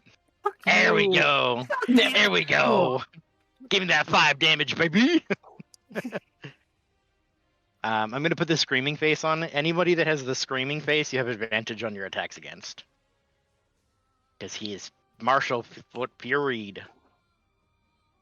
Mm-hmm. Mr. Boras, you are up. Okay. I'm going to. Sorry, I'm trying to find where it is on my sheet here. Maneuver rally. There it is. I want to maneuver rally Pella. Spend a superiority die, which I believe is a D10. Just trying to find where that is. Superiority die. Where are you?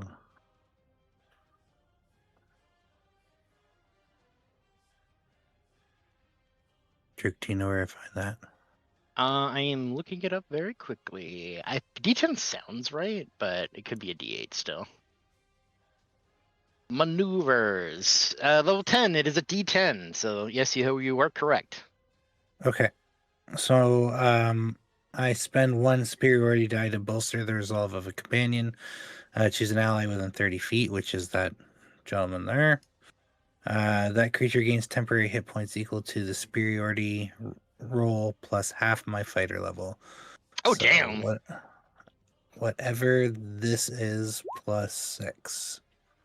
Another 14. Damn. God damn. Get rallied, son. So that's a bonus action, and I'm gonna move here. I love the And then- inspiring boar snort as you charge in, and that's what makes him feel better. Yes. It is the sound of the clippity clops of my hooves as I run in.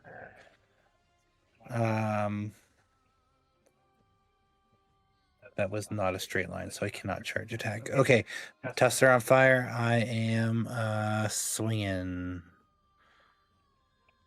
Fire damage, tusks. I will just say, this guy has less movement. If you move to the other side of him, I won't be able to reach you next turn. Okay. Just trying to, just let you know. Thank you for that point of mercy. I appreciate it. Okay, 19. 19 does hit this man. All right. 18 points of damage. You have advantage on your next attack because you're dexed. Yep. All right, tusk strike. 19 hits. Not as much damage on this one, but And last attack. 21 absolutely hits. He shakes his head to the left, he shakes his head to the right. It's weird that, there's only a little bit of that sort of goopy gelatin resistance to him, but kind of piercing, through and swinging outwards. You see the translucency sort of start to fade in and out. You're taking off pieces as the form starts to kind of push itself back together. You're doing significant damage, but you can tell based on the other wraiths that you've done battle with that would have maybe fallen at this point. This is the spirit of a a little more significant foe. Because he's a commander. But that is action. Bonus action. Are you happy with your movement? I was here, I believe. Like 20 Uh, feet, 25. I am going to. Come on, let me. There we go. I'm just gonna put myself there. Makes sense.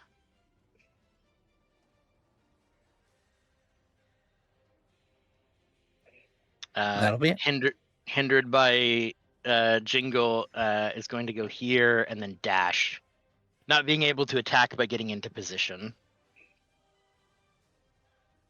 This commander turns to Lena.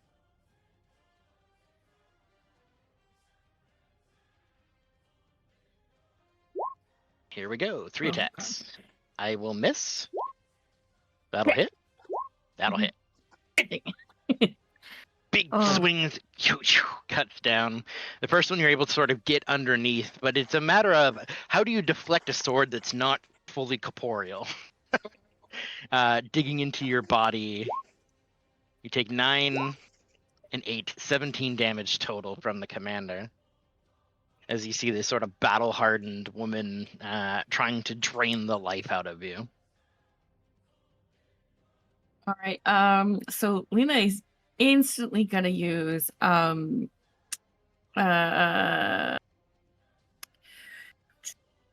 cure wounds on herself.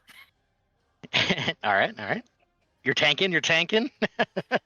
I'm gonna use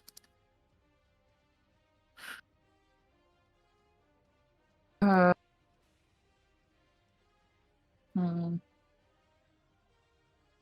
just gonna use first level. And I add 11 back to my health. Sorry to interrupt. I have a very important message from chat for Druk. Oh. Plogi says that you smell. Oh, excellent. Yeah. After she does that, she is going to try to attack the commander that just attacked her with her great axe. I believe that I'm gonna- Cure Wounds is an action, though. An action, so I can't attack It that. Okay, never is. mind then. Yeah, you have a bonus Um, action. I do have a bonus action, which will allow me to. Let me see what bonus actions I have.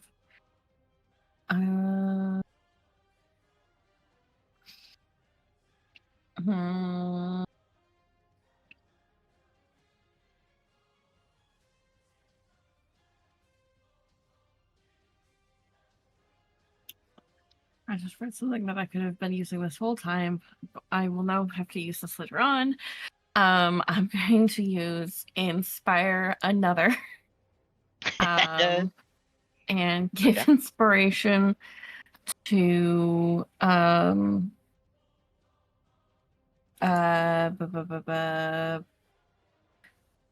Boris, so that when he needs it, she'll be like, "You guys got this over there. I believe in you." You're inspired. Yeah. So now you have a inspiration of so that means where is the bardic inspiration so I can just throw that in chat. I'll just do this. Yes, there you go. Forget what type it is. I think you're at least 5 levels in Bard, right? I am 4 levels in Bard. 4 levels in Bard. Okay. Yep. So your Bardic Inspiration dice is a D6. D6. Okay. Yep. What does that D6 get added to? You can add it to basically any D20 test. So a saving throw, a attack roll, or an ability check. Amazing.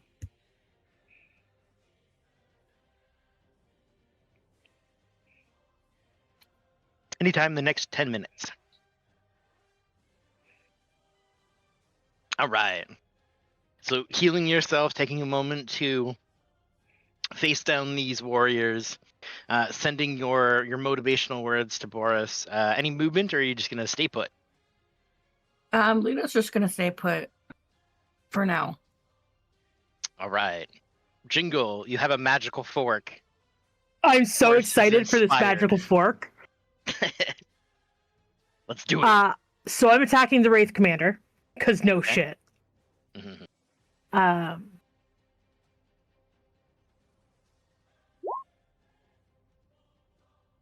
So that'd be a 13, which will not hit. Okay. I'm gonna attack again. 22 hits. Okay. I'm also, because he's bigger than me, Ooh. for the first time this campaign, I'm using Fury of the Small. I love it. So I'm gonna roll my damage. Mm-hmm.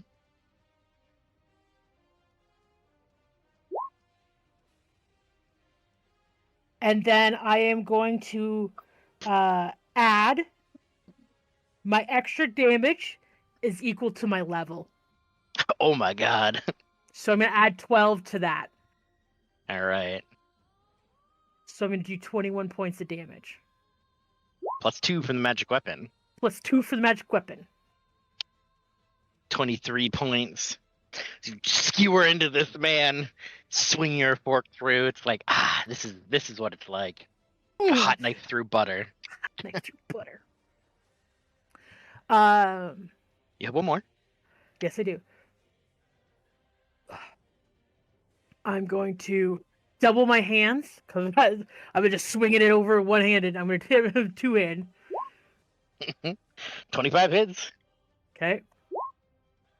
13 damage. 13 damage.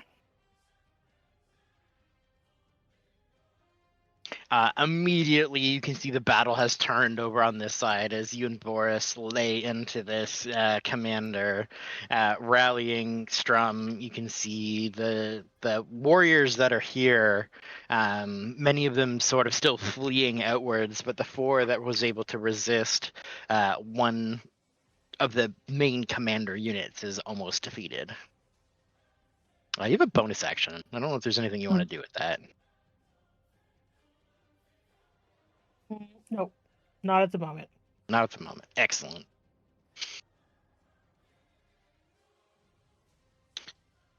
Plot. Enodia, you're rushing with Flurry. Mhm. You're seeing this. I'm seeing Half- nothing, by the way. Wow, you wouldn't. Because I put you on the GM Okay. layer. Also, Hustler, hi, welcome in. Thank you for the raid. It's plot time. You know how that goes.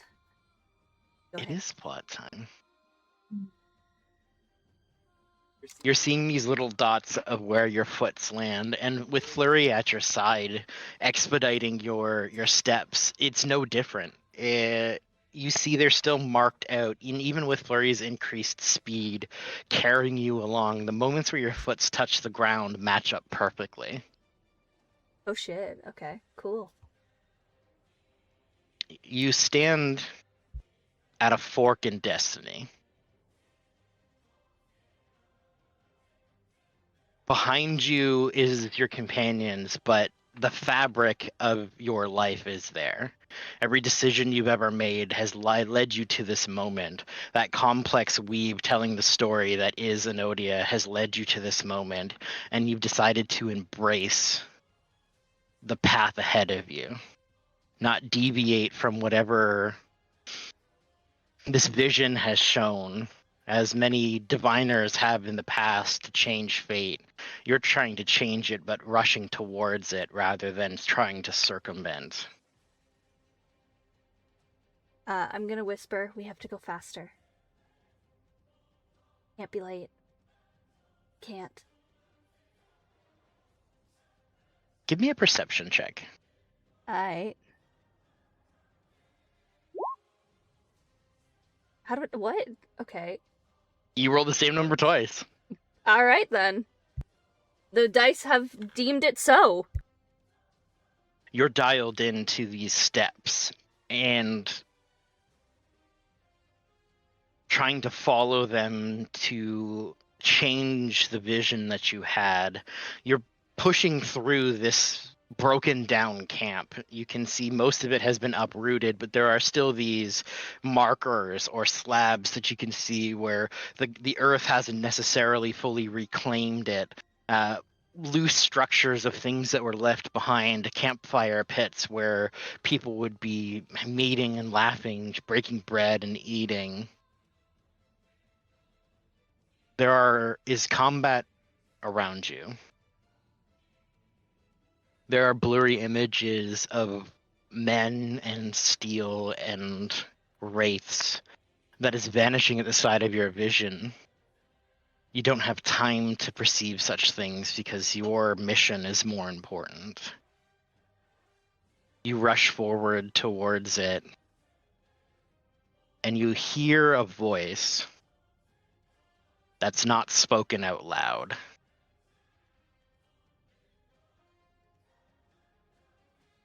You're almost there, Mel. You must make it. You're almost there.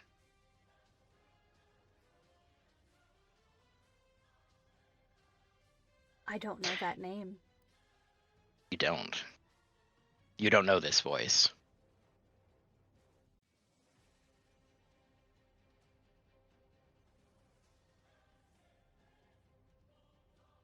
I have goosebumps on my skin. It's unknown whether it's from the voice that was just in my head or if it's from the cold, cold air rushing past as we rush forward. But you would notice that she's covered in goosebumps, as am I. To the battle left behind you, Strum rallies a moment, seeing that he's not here alone. And as much as it pains him, he's going to continue to fight his departed brother and try to give chase to the scribe that has run off. Here we go. How many of these attacks do I get? Multi-attack. I get 3. Good job, Strum. Hit though, bro. 14. Okay, never mind. Sorry I sassed you. I'm gonna roll the crit damage. Never sassed a paladin. Oh my god. Heck yeah. Can we make Strum a permanent part of our party? He swings outwards, and you can see the unfamiliarity of Jingle's fighting style. Trying not to strike the fork, he has to kind of pull his swing back. But as you kind of bring it back, he whispers a prayer to the sword, and he says, "Rest now, brother. Your service has ended." Whoosh! And just swings through his ghostly form, kind of spiraling outwards, but not in like ghostly red, but that silvery gold flourish of his holy weapon, eliminating this man entirely. I have one more attack, so he's gonna turn to the other and say, "It is now your time for peace." Fine. And misses. He swings out. He's like, "I don't know your face, but I will put you to rest." Yeah. It's technically Splurious' turn, but you are running. You are following. That is plot. I am running and I am following. If Enodia whispers to me to go faster, I'm like not really gonna respond. But there'll be like a comment that if we want to dance the dance that's been set before us, like this is the path that's been set. We're still dancing to Kay's tune. We're gonna get the outcome that we get. I almost feel like the White Rabbit from Alice in Wonderland. I can't be late. I can't be late. Yeah. It's like, you wanted to come this way. I'll take you this way because this is what you want. But we are still playing the same game, and we're still going to lose by virtue of playing the same game. That's all I have to add. Now I mug Lena. Lena, come on, Yeah. you got this, Lena. You got this, Lena. Now I don't mug Lena because I rolled Yeah, 10, 10, shit. 13. Yes. Oh my gosh. Just recklessly slashing and swinging this sword, and you're just like, nope, nope, nope, nope, nope.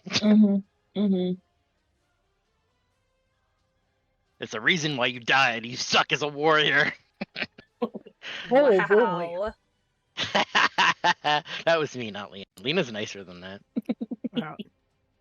Boris, you're up. It's me. One commander's down. Okay. Same thing. I'm gonna maneuver rally for Lena. Okay. Hey. 16 temp hit points. Heck yeah. Boris Sorry. comes. Oh. Charging in. You do have advantage on the guy upwards, but it's up to you. Yeah, I think I want to be here opposed to there. Okay. Yeah, we're gonna swing on that dude. Okay, yes, I did click my die off. Perfect. Here goes Test Strike. 15 hits this guy. Sick. Ow.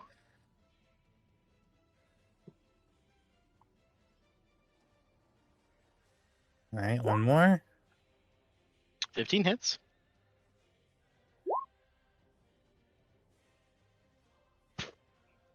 And last one. Hits. Oh, so close.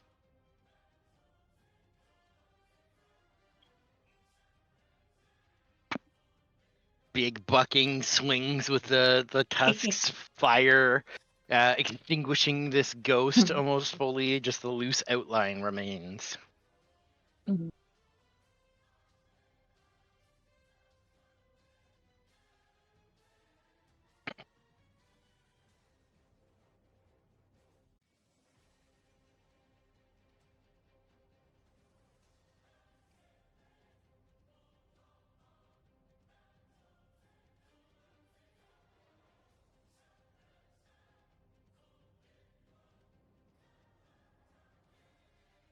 I think that's it.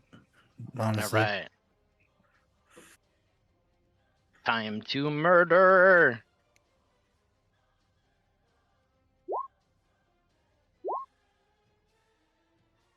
Those both miss. Fuck it. You know what? Hey, we got him. Whew, 12 damage. Yes. Never mind. I was gonna do a thing, but I think it's okay. Never mind. Okay. Strum kind of takes a hit. Not quite getting through the temporary hit points, but you can see a little bit of that the battle being worn on him. I'm gonna make a Constitution save. Crap.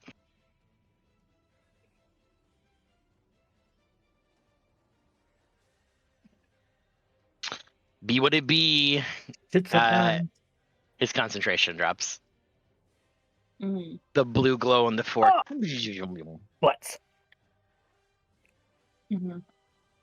I needed a 10. Come on, bro. That was a 7 because he gets +2 or +3 from his own aura, Mhm. but he failed.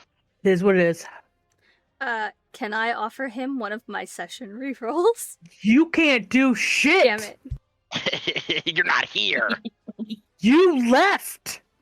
You took off The on feet us. told me to. Yeah. Okay, sure, whatever. I didn't see nothing. But the You plot. always listen to the feet? Yes. Like I couldn't see no feet. This is like what you're writing in your book. Like she's just seeing things. Ah, I'm For crazy. once, What can I I am- say? Once I'm in agreement with Jingle and Boris, you just took off on us. And now I'm the voice in your head. Now let's see. Can I kill Lena? Oh gosh. Oh, I don't have advantage. 15. I think that hits you still, though. Yeah, because I have. Yep. Okay. So Oh, wait, I only have 2 attacks. yeah. So just 18 and 26. Okay. So then for roll your damn. Oh, sorry, 15. 15 and 26. Yep. I want to use. Depending on the I want to use this. Oh, cutting words. Okay. Yep. Do you want to cutting words the attack roll to see if it misses you? Or do you want to do the damage?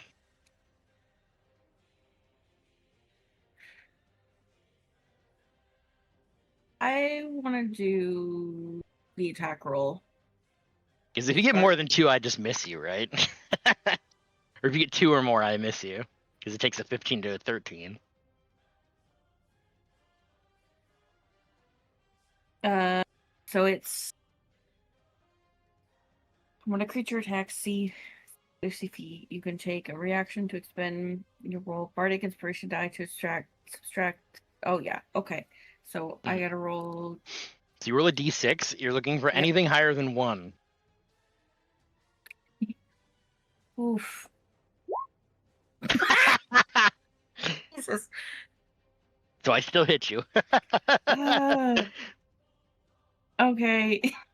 Because 15 goes to 14, which is your armor class, right? Yep. So I hit you. Yep. You hit me anyways.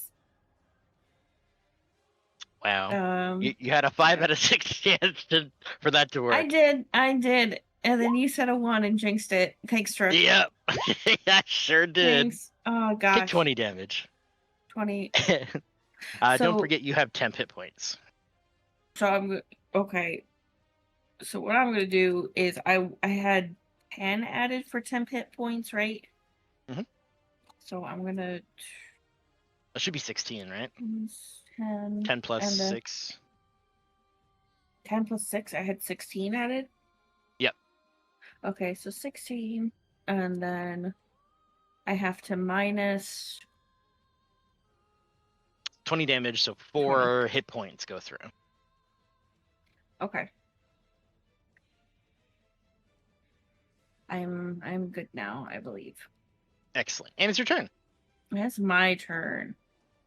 And I am gonna try and smack the commander again with my great axe.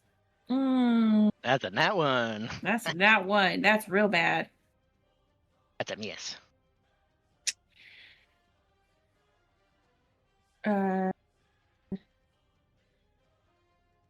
But you have another attack. Yeah, I'm gonna try and hit again. 20 20. hits. Okay. I am going to damage, and then also, I am gonna do this, and you must succeed a wisdom saving throw, or have frightened conditioned, after damage.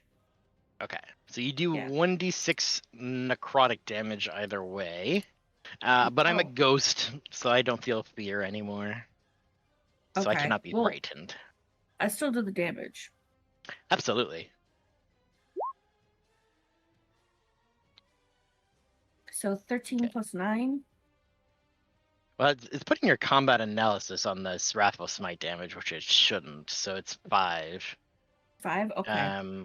But I'm also resistant to necrotic, so I will take 2. Okay. Well, I still do some pretty hurt to Hey. you. It all adds up. Absolutely. Jingle, it is your turn. Jingle, jangle, jungle.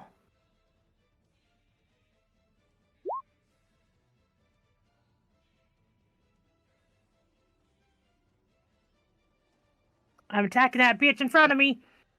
Get him. Get him. Hits.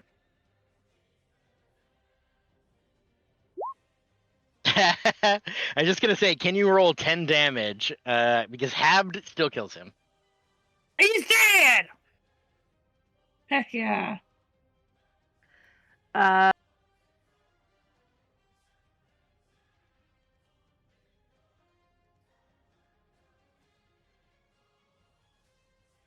am going to try and sling Strum's Wraith. Okay. Absolutely. Fling. On this rape, that does hit.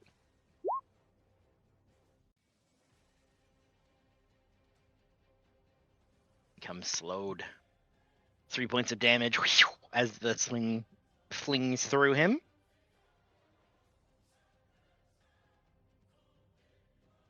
Okay, and then I'm going to sling him again. Yes.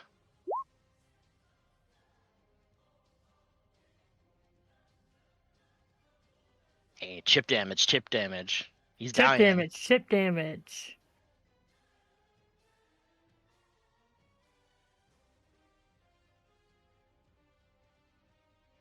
Okay. After this fight's over, me and Boris are going to have a conversation about where we need to be sitting. Waiting. Positioning, Boris. Positioning. We've worked on this. We've worked on this. Sorry.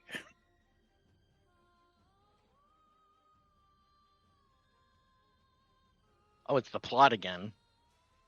All right.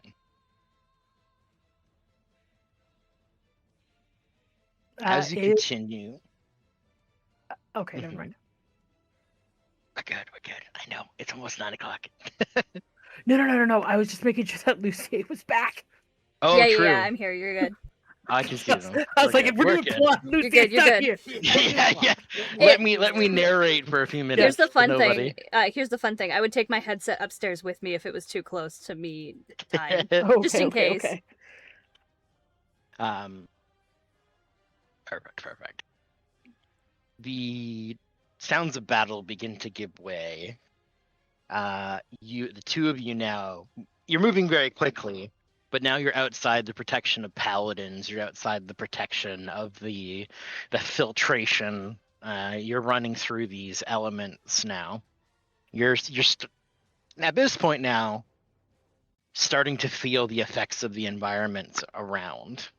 I'd like Flurry and Enodia to make wisdom saving throws. 23 is good. I've spent way too much time in this forest. Mhm. Can I use one of my rerolls? I would encourage you to do so. Cool. I don't think it's gonna go any better, but you know. Yep.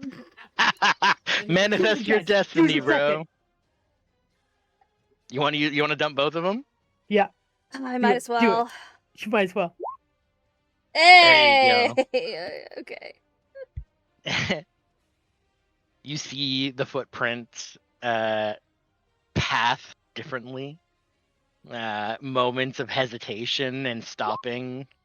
Moments of pain and suffering that vanish behind you as you change your footing.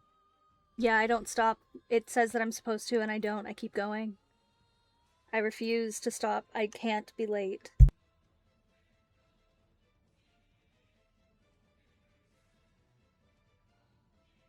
The sound of battle gives way to a new sound.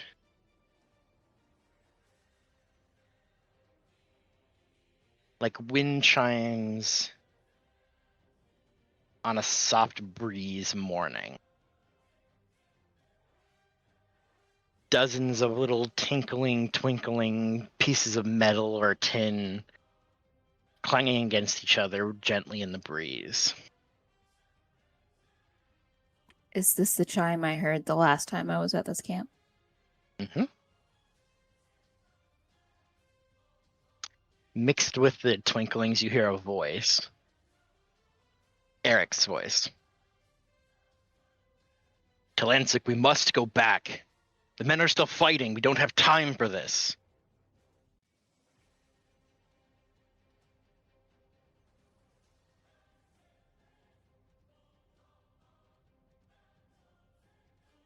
It's the paladin's turn.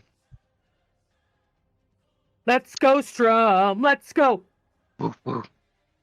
Get him. That'll hit. That'll miss. And I'll crit. Hell yeah! Cool. Maybe I just But- smite this guy out of existence. Can I do 20 points of damage? Get off my turn order, you bitch. Oh my Wow. god. Can, Let's can go. Strum become our Gobbo the Goblin? Can he please become our Gobbo the Goblin? I would like to adopt this human man. Yes, please.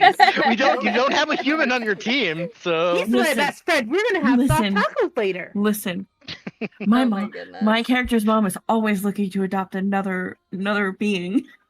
His face looks like He'll ground beef. become I my like him. brother, and then I'll drag him on all sorts of adventures and be like, "You're mine now. You're my friend now." 1, 2, 3, that's 3 attacks. He moves into position. We'll catch up with him shortly. And just readies himself for the last attack. Mm-hmm. Boris. Me. Yeah, Boris. Look. I know where I'm supposed to be now, okay? Hey. Attack 1. That'll hit. Actually, you don't have advantage on this attack. So that'll miss. Oh. But Fuck you!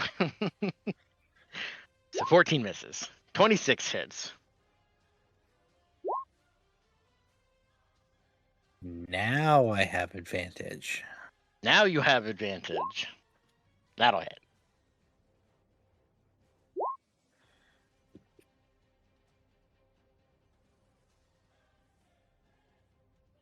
The That's keeper is surrounded. It is time to lash out at everyone.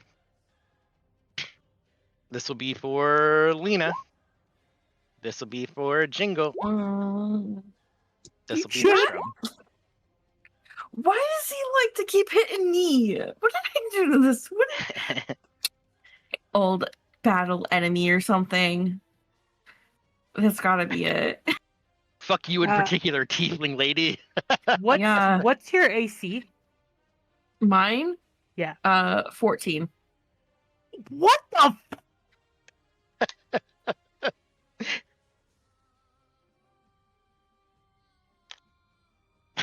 Just a baby bard, you know? I'm gonna use my reaction and I'm gonna intercept the hit. Okay. Is that the damage reduction one or the... Yeah, the damage reduction. It is 1d10 hit. plus. Mhm. So how much is it? So it's How much will I 9 hit? damage towards Lena that you're trying to prevent. Okay, so what is my proficiency bonus? +4? No. +4 or +5? Let me check your sheet. Okay.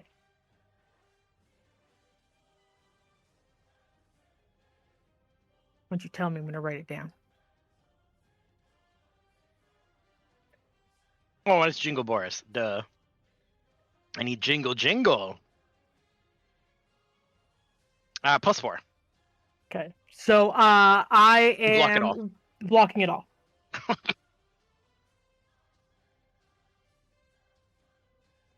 You jam the fork into the wrist as it goes to hit Lena, and you push it back. It tries to phase through the fork, but you kind of fling it over your shoulder, but it lands into Strum as a result. Oh no. And he takes 10 points of damage.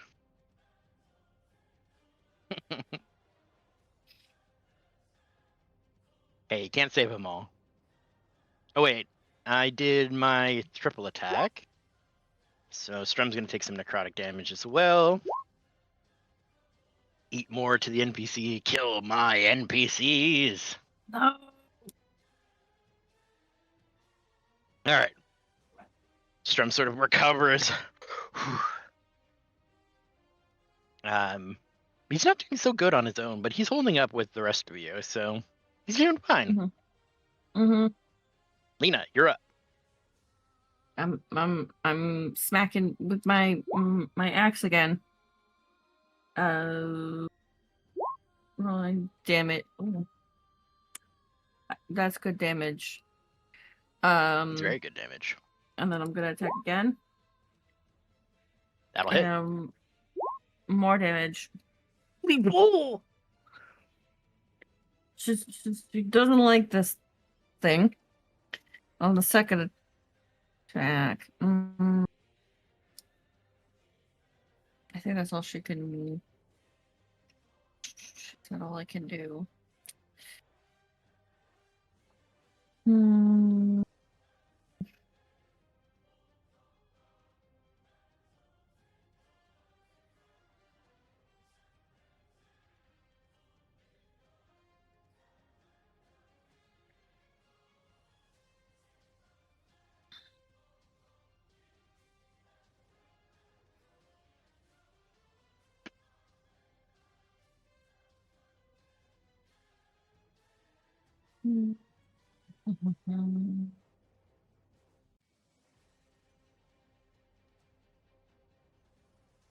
That it for Lena? Yeah, that's gonna be it for Lena. All right. Jangle. Jingle, jangle, jungle.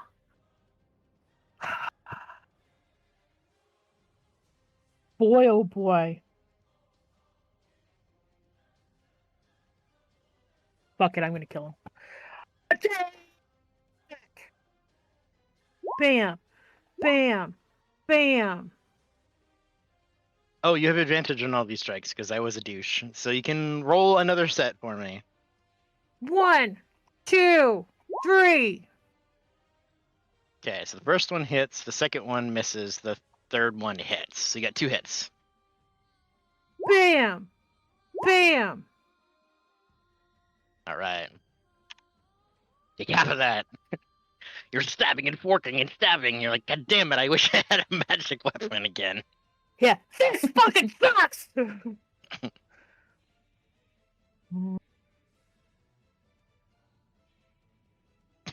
you get some ghost plasma on it? Nah, there we go. Now it's a ghost fork. Yeah!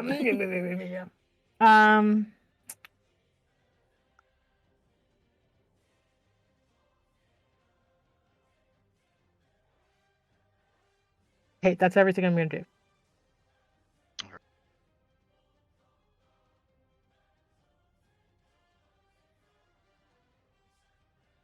Rushing forward,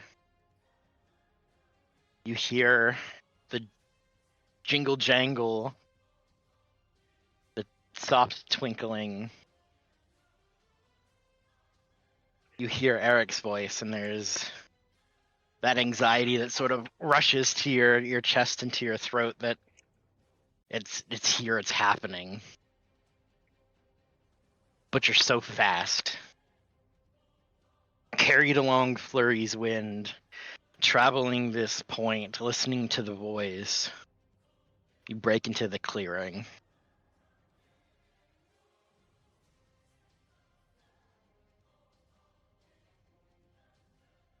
What the Oh fuck? shit. That is a fantastic image that you found. That's straight nightmare fuel. Oh, it's so good. You have no idea. That's like the perfect image It's for what so we're watching. good. Oh my lord. Hundreds of keeper tags strung up in this tree. The sheer enormity of it, as you see each one of these representing a life that was taken during the raid. Eric's lantern glinting on some that are not weather-worn. Some fresh tags taken on the recently deceased.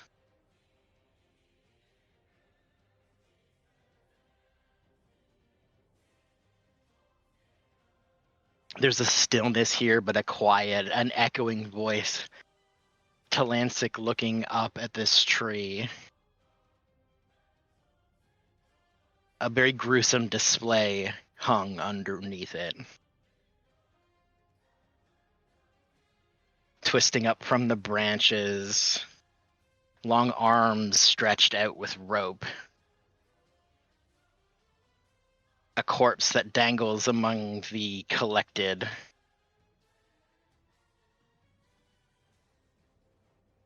He reaches up. He has collapsed at the ground. He's at the feet of this body, reaching upwards. And you can feel the sorrow of this place. Why? Why, Eric? Why? What was the point? What was the reason for all of this?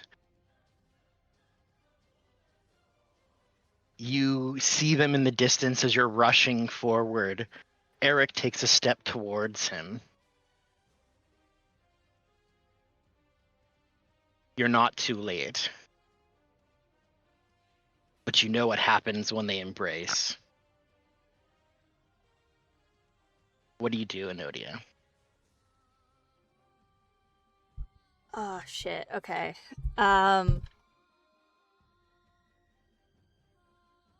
We've rushed into the clearing. I'm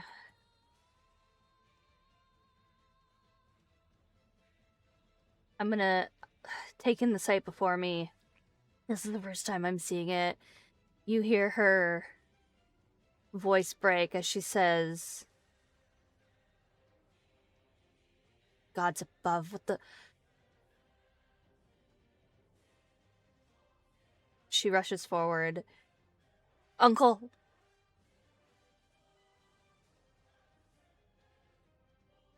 Flurry, at this point, you're probably getting dragged along with. Like, she I'm has... faster than you, and I Yeah. have not stopped moving. Okay. Bitch, please. I'm gonna put myself... I want to put myself in between them. You are not there yet. You can Okay. call out to him, but you're like Yeah. rushing. If you want to make yourself known, you can pause this moment of. He's basically like going to reach down Yeah. to like grab his shoulder to shake like sense into Yeah, him. I'm and gonna- you know I'm that's gonna- bleed. I'm gonna call out. I'm gonna stop him.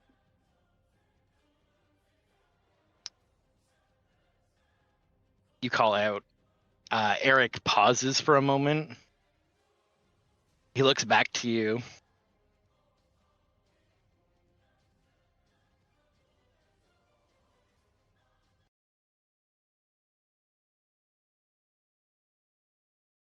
Everything stands still for a moment. You call out to Eric and he stops mid-step. He looks in your direction. Confusion reaching his face first.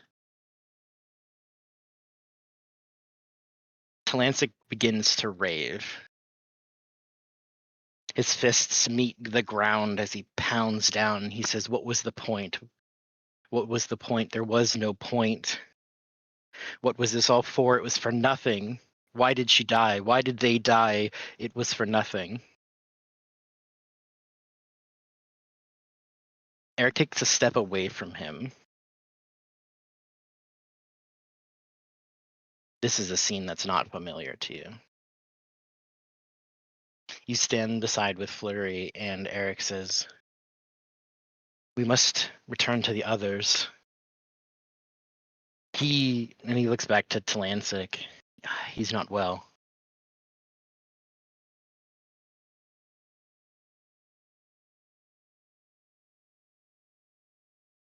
You see he's wrapped up in a, what was the point? There was no point. Why did they die? They didn't have to die. What was the point?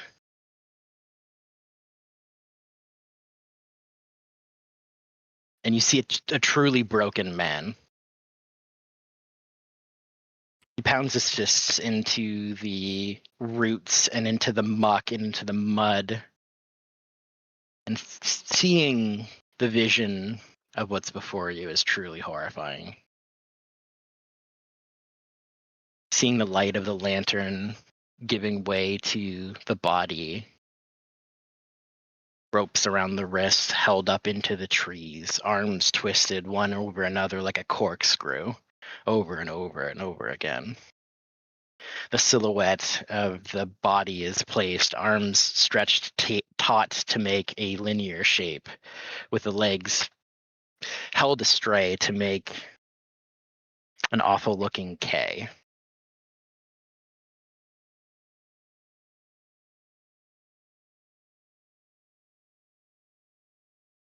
Eric takes another step towards you, putting distance between Talancic and you.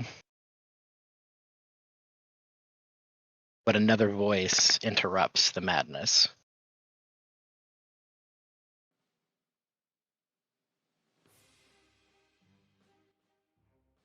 Talancic, there was always a point to this. Your suffering is intentional.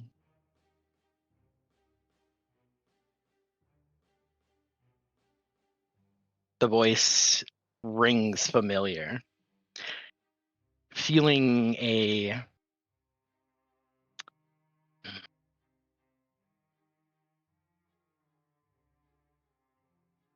shiver down your spine, Flurry. You knew this was the case. You knew there was something. I knew the entire goddamn time. Talancic looks around and he says, "Who said that? Why? Why? He stands up abruptly, looking back and forth. It was to get you here. To get you in the right mindset. To cause this place to be so gloomy.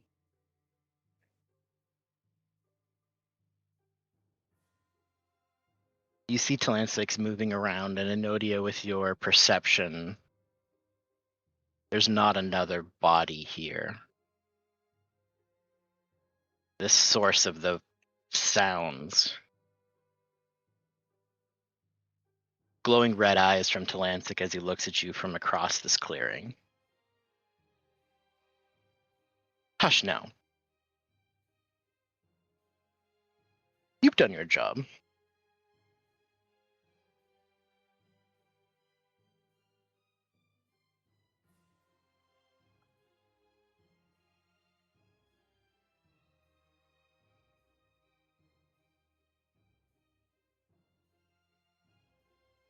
You see the soft eyes of the elven features of Talancic give way to a smirk and a grin. Well, you've exceeded my expectations. Eric takes a step back, draws his sword. What is happening here? I'm gonna try and put myself between Eric and Talancic with my quarterstaff.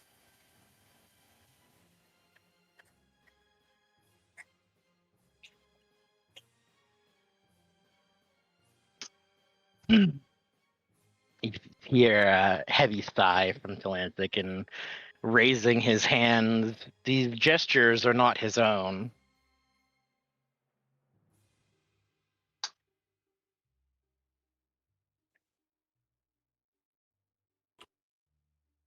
I have little interest in speaking with you. This one, though. He wags a finger at Enodia. I'm gonna basically say, Eric, get her out of here. And I'm going to attack Talancic. I know he doesn't want to talk. It doesn't matter. If I can keep them distracted. Shh. This isn't. I don't. Wait here, I'll throw you on. Questions later.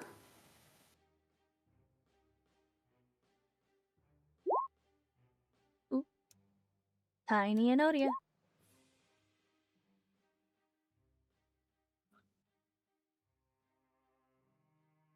We can't leave you.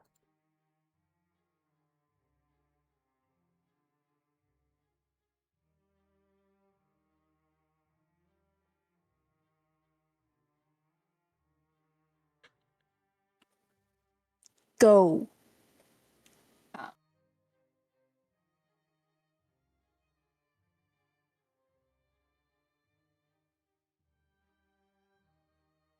Yeah, Whack, whack. I'm basically just praying that Eric gets her out of here at this point. Oh, he's gonna have to drag me away. Yeah, he's big enough too.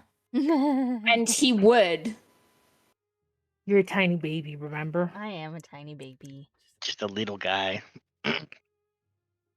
Okay. I mean, those will hit.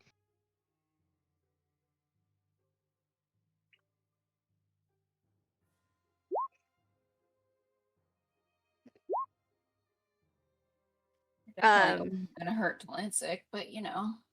Am I being dragged away? You see a whack, whack. Talancic just has his arms up, lets the hit just hammer into him as he just looks at you.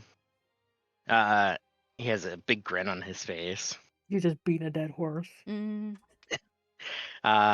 Eric is going to try to grapple you. Okay. What do I gotta roll to not be grappled? Let me see. I think it's going to be at dexterity or strength saving throw from you. Okay. I'll do dexterity. I'm small and nimble. So you said saving throw? Nope.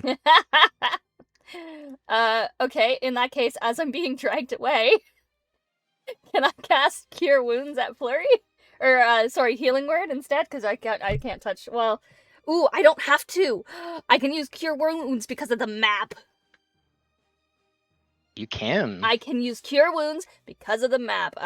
Could I cast that as I'm being dragged away, kicking and screaming? Absolutely. Wonderful. I'm gonna cast that at, what level was that? 1? That's a first level spell? I mean, it is, but you can I'm upcast it to whatever going your to. slots are. I'm going to. I'm gonna Yeah, cast I think you have up it- to 3rd level spell slots. Yeah, I'm gonna cast it at 2nd level spell. For story purposes, can I read this spell? You want to read it? I posted it. Yeah. Yeah, you can see the spell details. A creature you touch regains a number of hit points equal to 2d8s plus my spell casting modifier. But because I have the map, I don't have to touch anybody. Right. I see. Okay. Mhm. Here I am.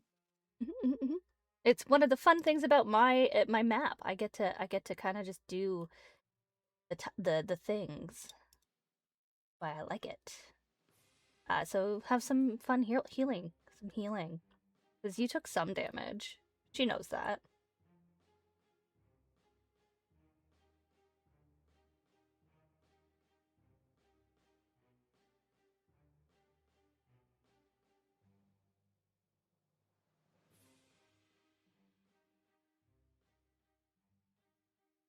So that was 24? Yeah, 24. You Yeah. get 24. Okay.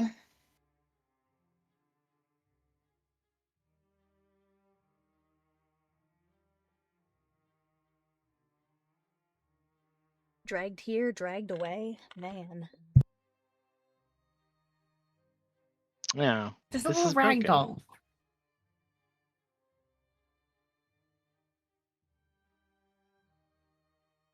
Okie dokie.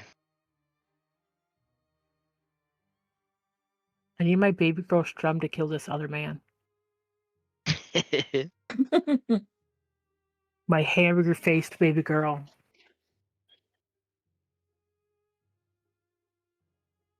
Yeah, I mean, moving in, moving away. I think he's very much going to kill this man. I think Yes! it's very easy. Go, Let's- Strum, go! Go, Strum, go! Let's get Oh, a crit! roll. Come on. Oh, Can Okay, I chuck? Can I? Oh It's not hell yeah! enough. All right, one more chance. One more chance. You missed. Can I? Can I? Hey, Bean Cat. Can I? I'm sorry I was throw screaming. my last bardic inspiration at this man? You have to use it as a bonus action on your turn. Okay. Only No. cutting words. You can make it worse. Yeah. No, I'm good. I'm good. That's okay. Boris will do it. Boris. Boris. And Boris has one of my bardic inspirations unless he's already used Eat his it. face, honey. Why does it feel like Boris is just like a pit fighter? Because You're Boris. beast. Let's be Literally. honest. Jingle Boris are both pit fighters.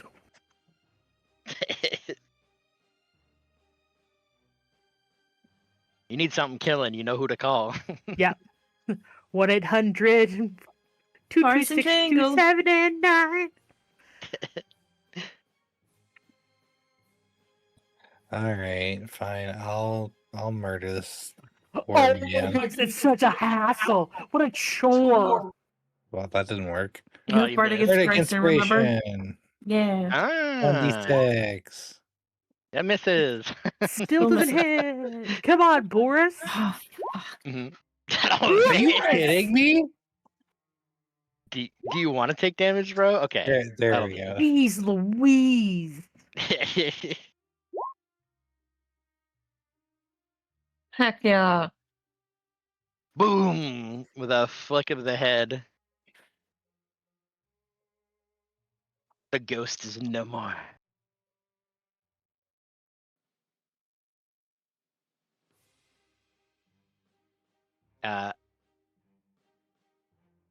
Yeah. With the final enemy, whew. Strum will look and say, I'm fine to move. Let's keep going. I'm going to give both Strum and Lena one of my green health potions, and I make them drink it. Okay. Dippy a potion. Roll 2d4 plus 2. Okay. 7 for Strum. Uh, Not -7. 2d4 and then plus 2, so 8. Yeah, so heal yourself 8 up. Delicious. Let's go. Mhm.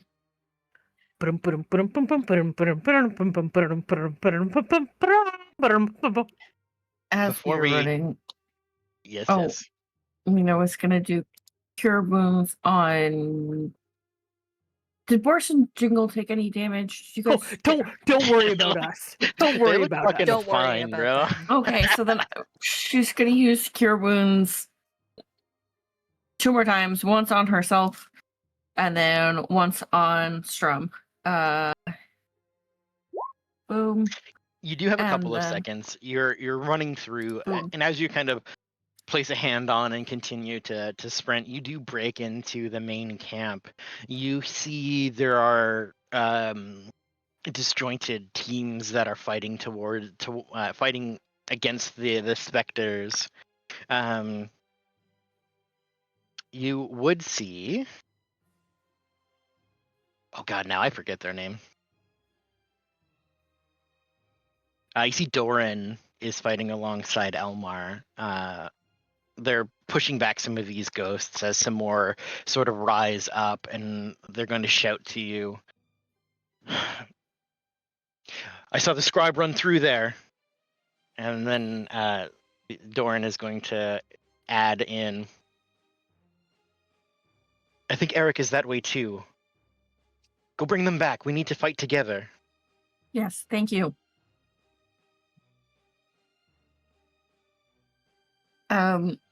Also make sure you add 14 to Strum's health. Absolutely. Get healed up, big dog. While you guys are rushing towards Anodia, you're being pulled away.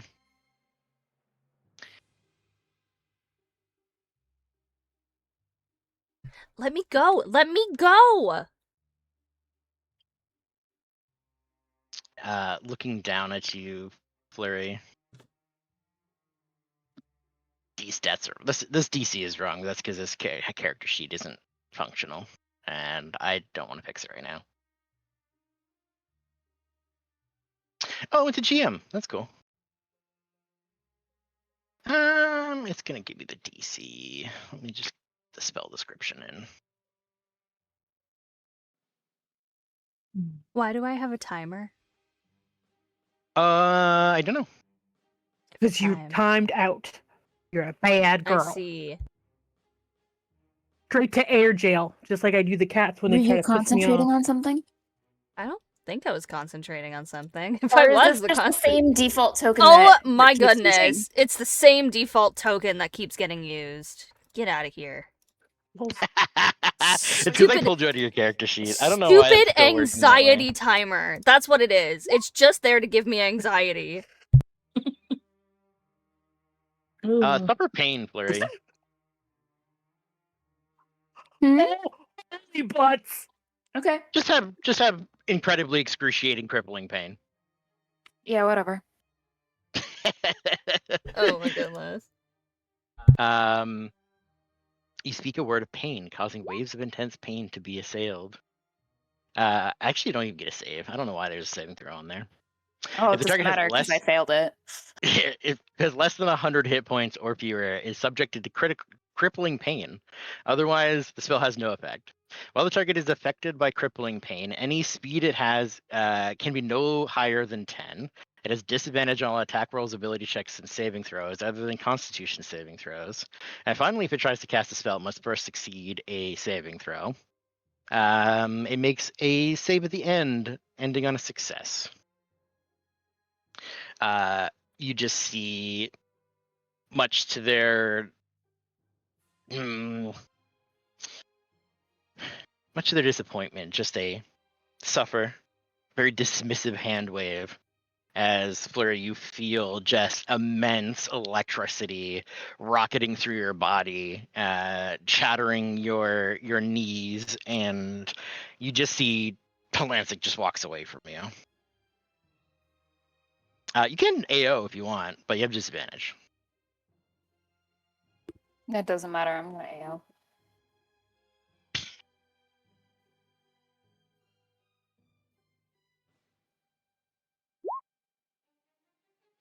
Whoosh, just misses.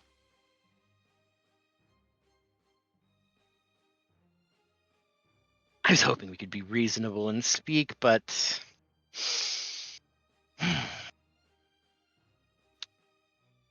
there's so many distractions around. They're all going to die, you realize that, right?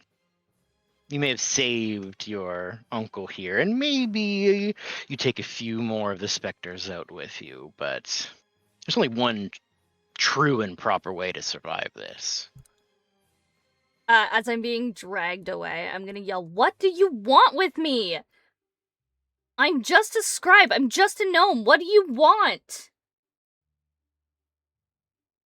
We have to go. Don't speak with him. They know what they're doing.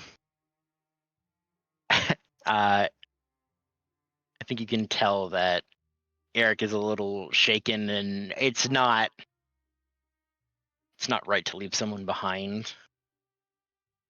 So you can see he's dragging you away, but he doesn't feel good about this. Oh, either. I'm gonna be mean. Father would never leave somebody behind. He went back for them.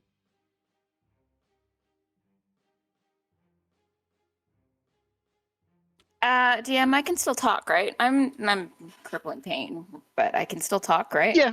You're gritting your teeth, but in crippling pain. So I'm not gonna grit my teeth. I am going to scream. Go. Just you can hear all of the pain that I'm experiencing, and there is nothing I want more than for Eric to take Enodia and get the fuck out.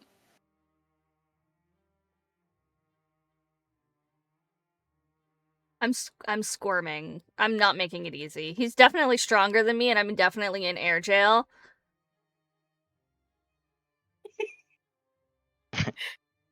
Air jail. Yeah.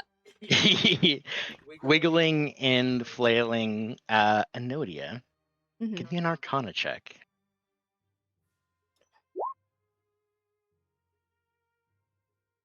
25. Eric stops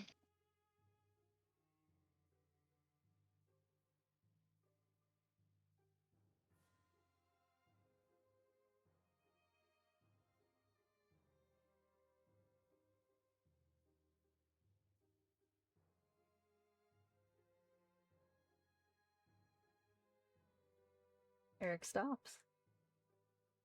You feel immense energy swirling around you.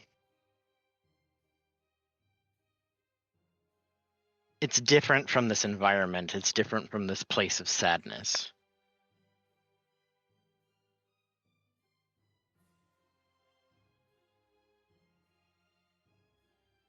Rather than holding you tight, Eric puts you down. He would see that there are tears are streaming down her face.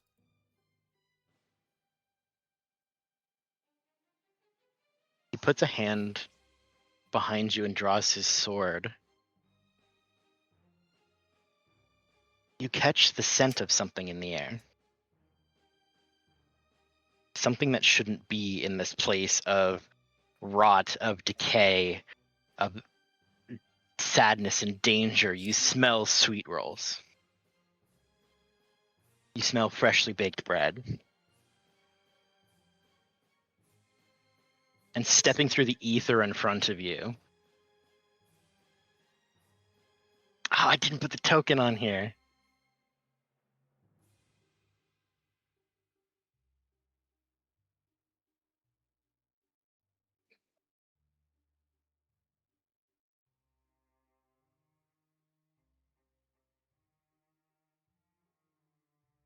A fae steps through the gate. And that's where we'll pick up next week. Ah! Whoop, whoop, whoop, whoop. So good. Damn, okay. Lenoki has entered the battlefield. And we'll see how this showdown transpires next week. Beep, beep, beep, beep, beep. Damn, okay. We need an epic one-liner from Lenoki as the starts, though. We need an epic one-liner at the start. Yeah. Yeah, I agree. What is Lenoki's entrance gonna say? It's gonna be great. Yep. Fuck Gonna be everything. amazing. Eat ass. I mean, that's my entrance. You know, I just walk into the office and I'm like, Oh my goodness. I put it on a sprinkle background. Like I made a sprinkle background on Lenoki's iPad and then wrote "fuck everything, eat ass" on it, and then put it up there.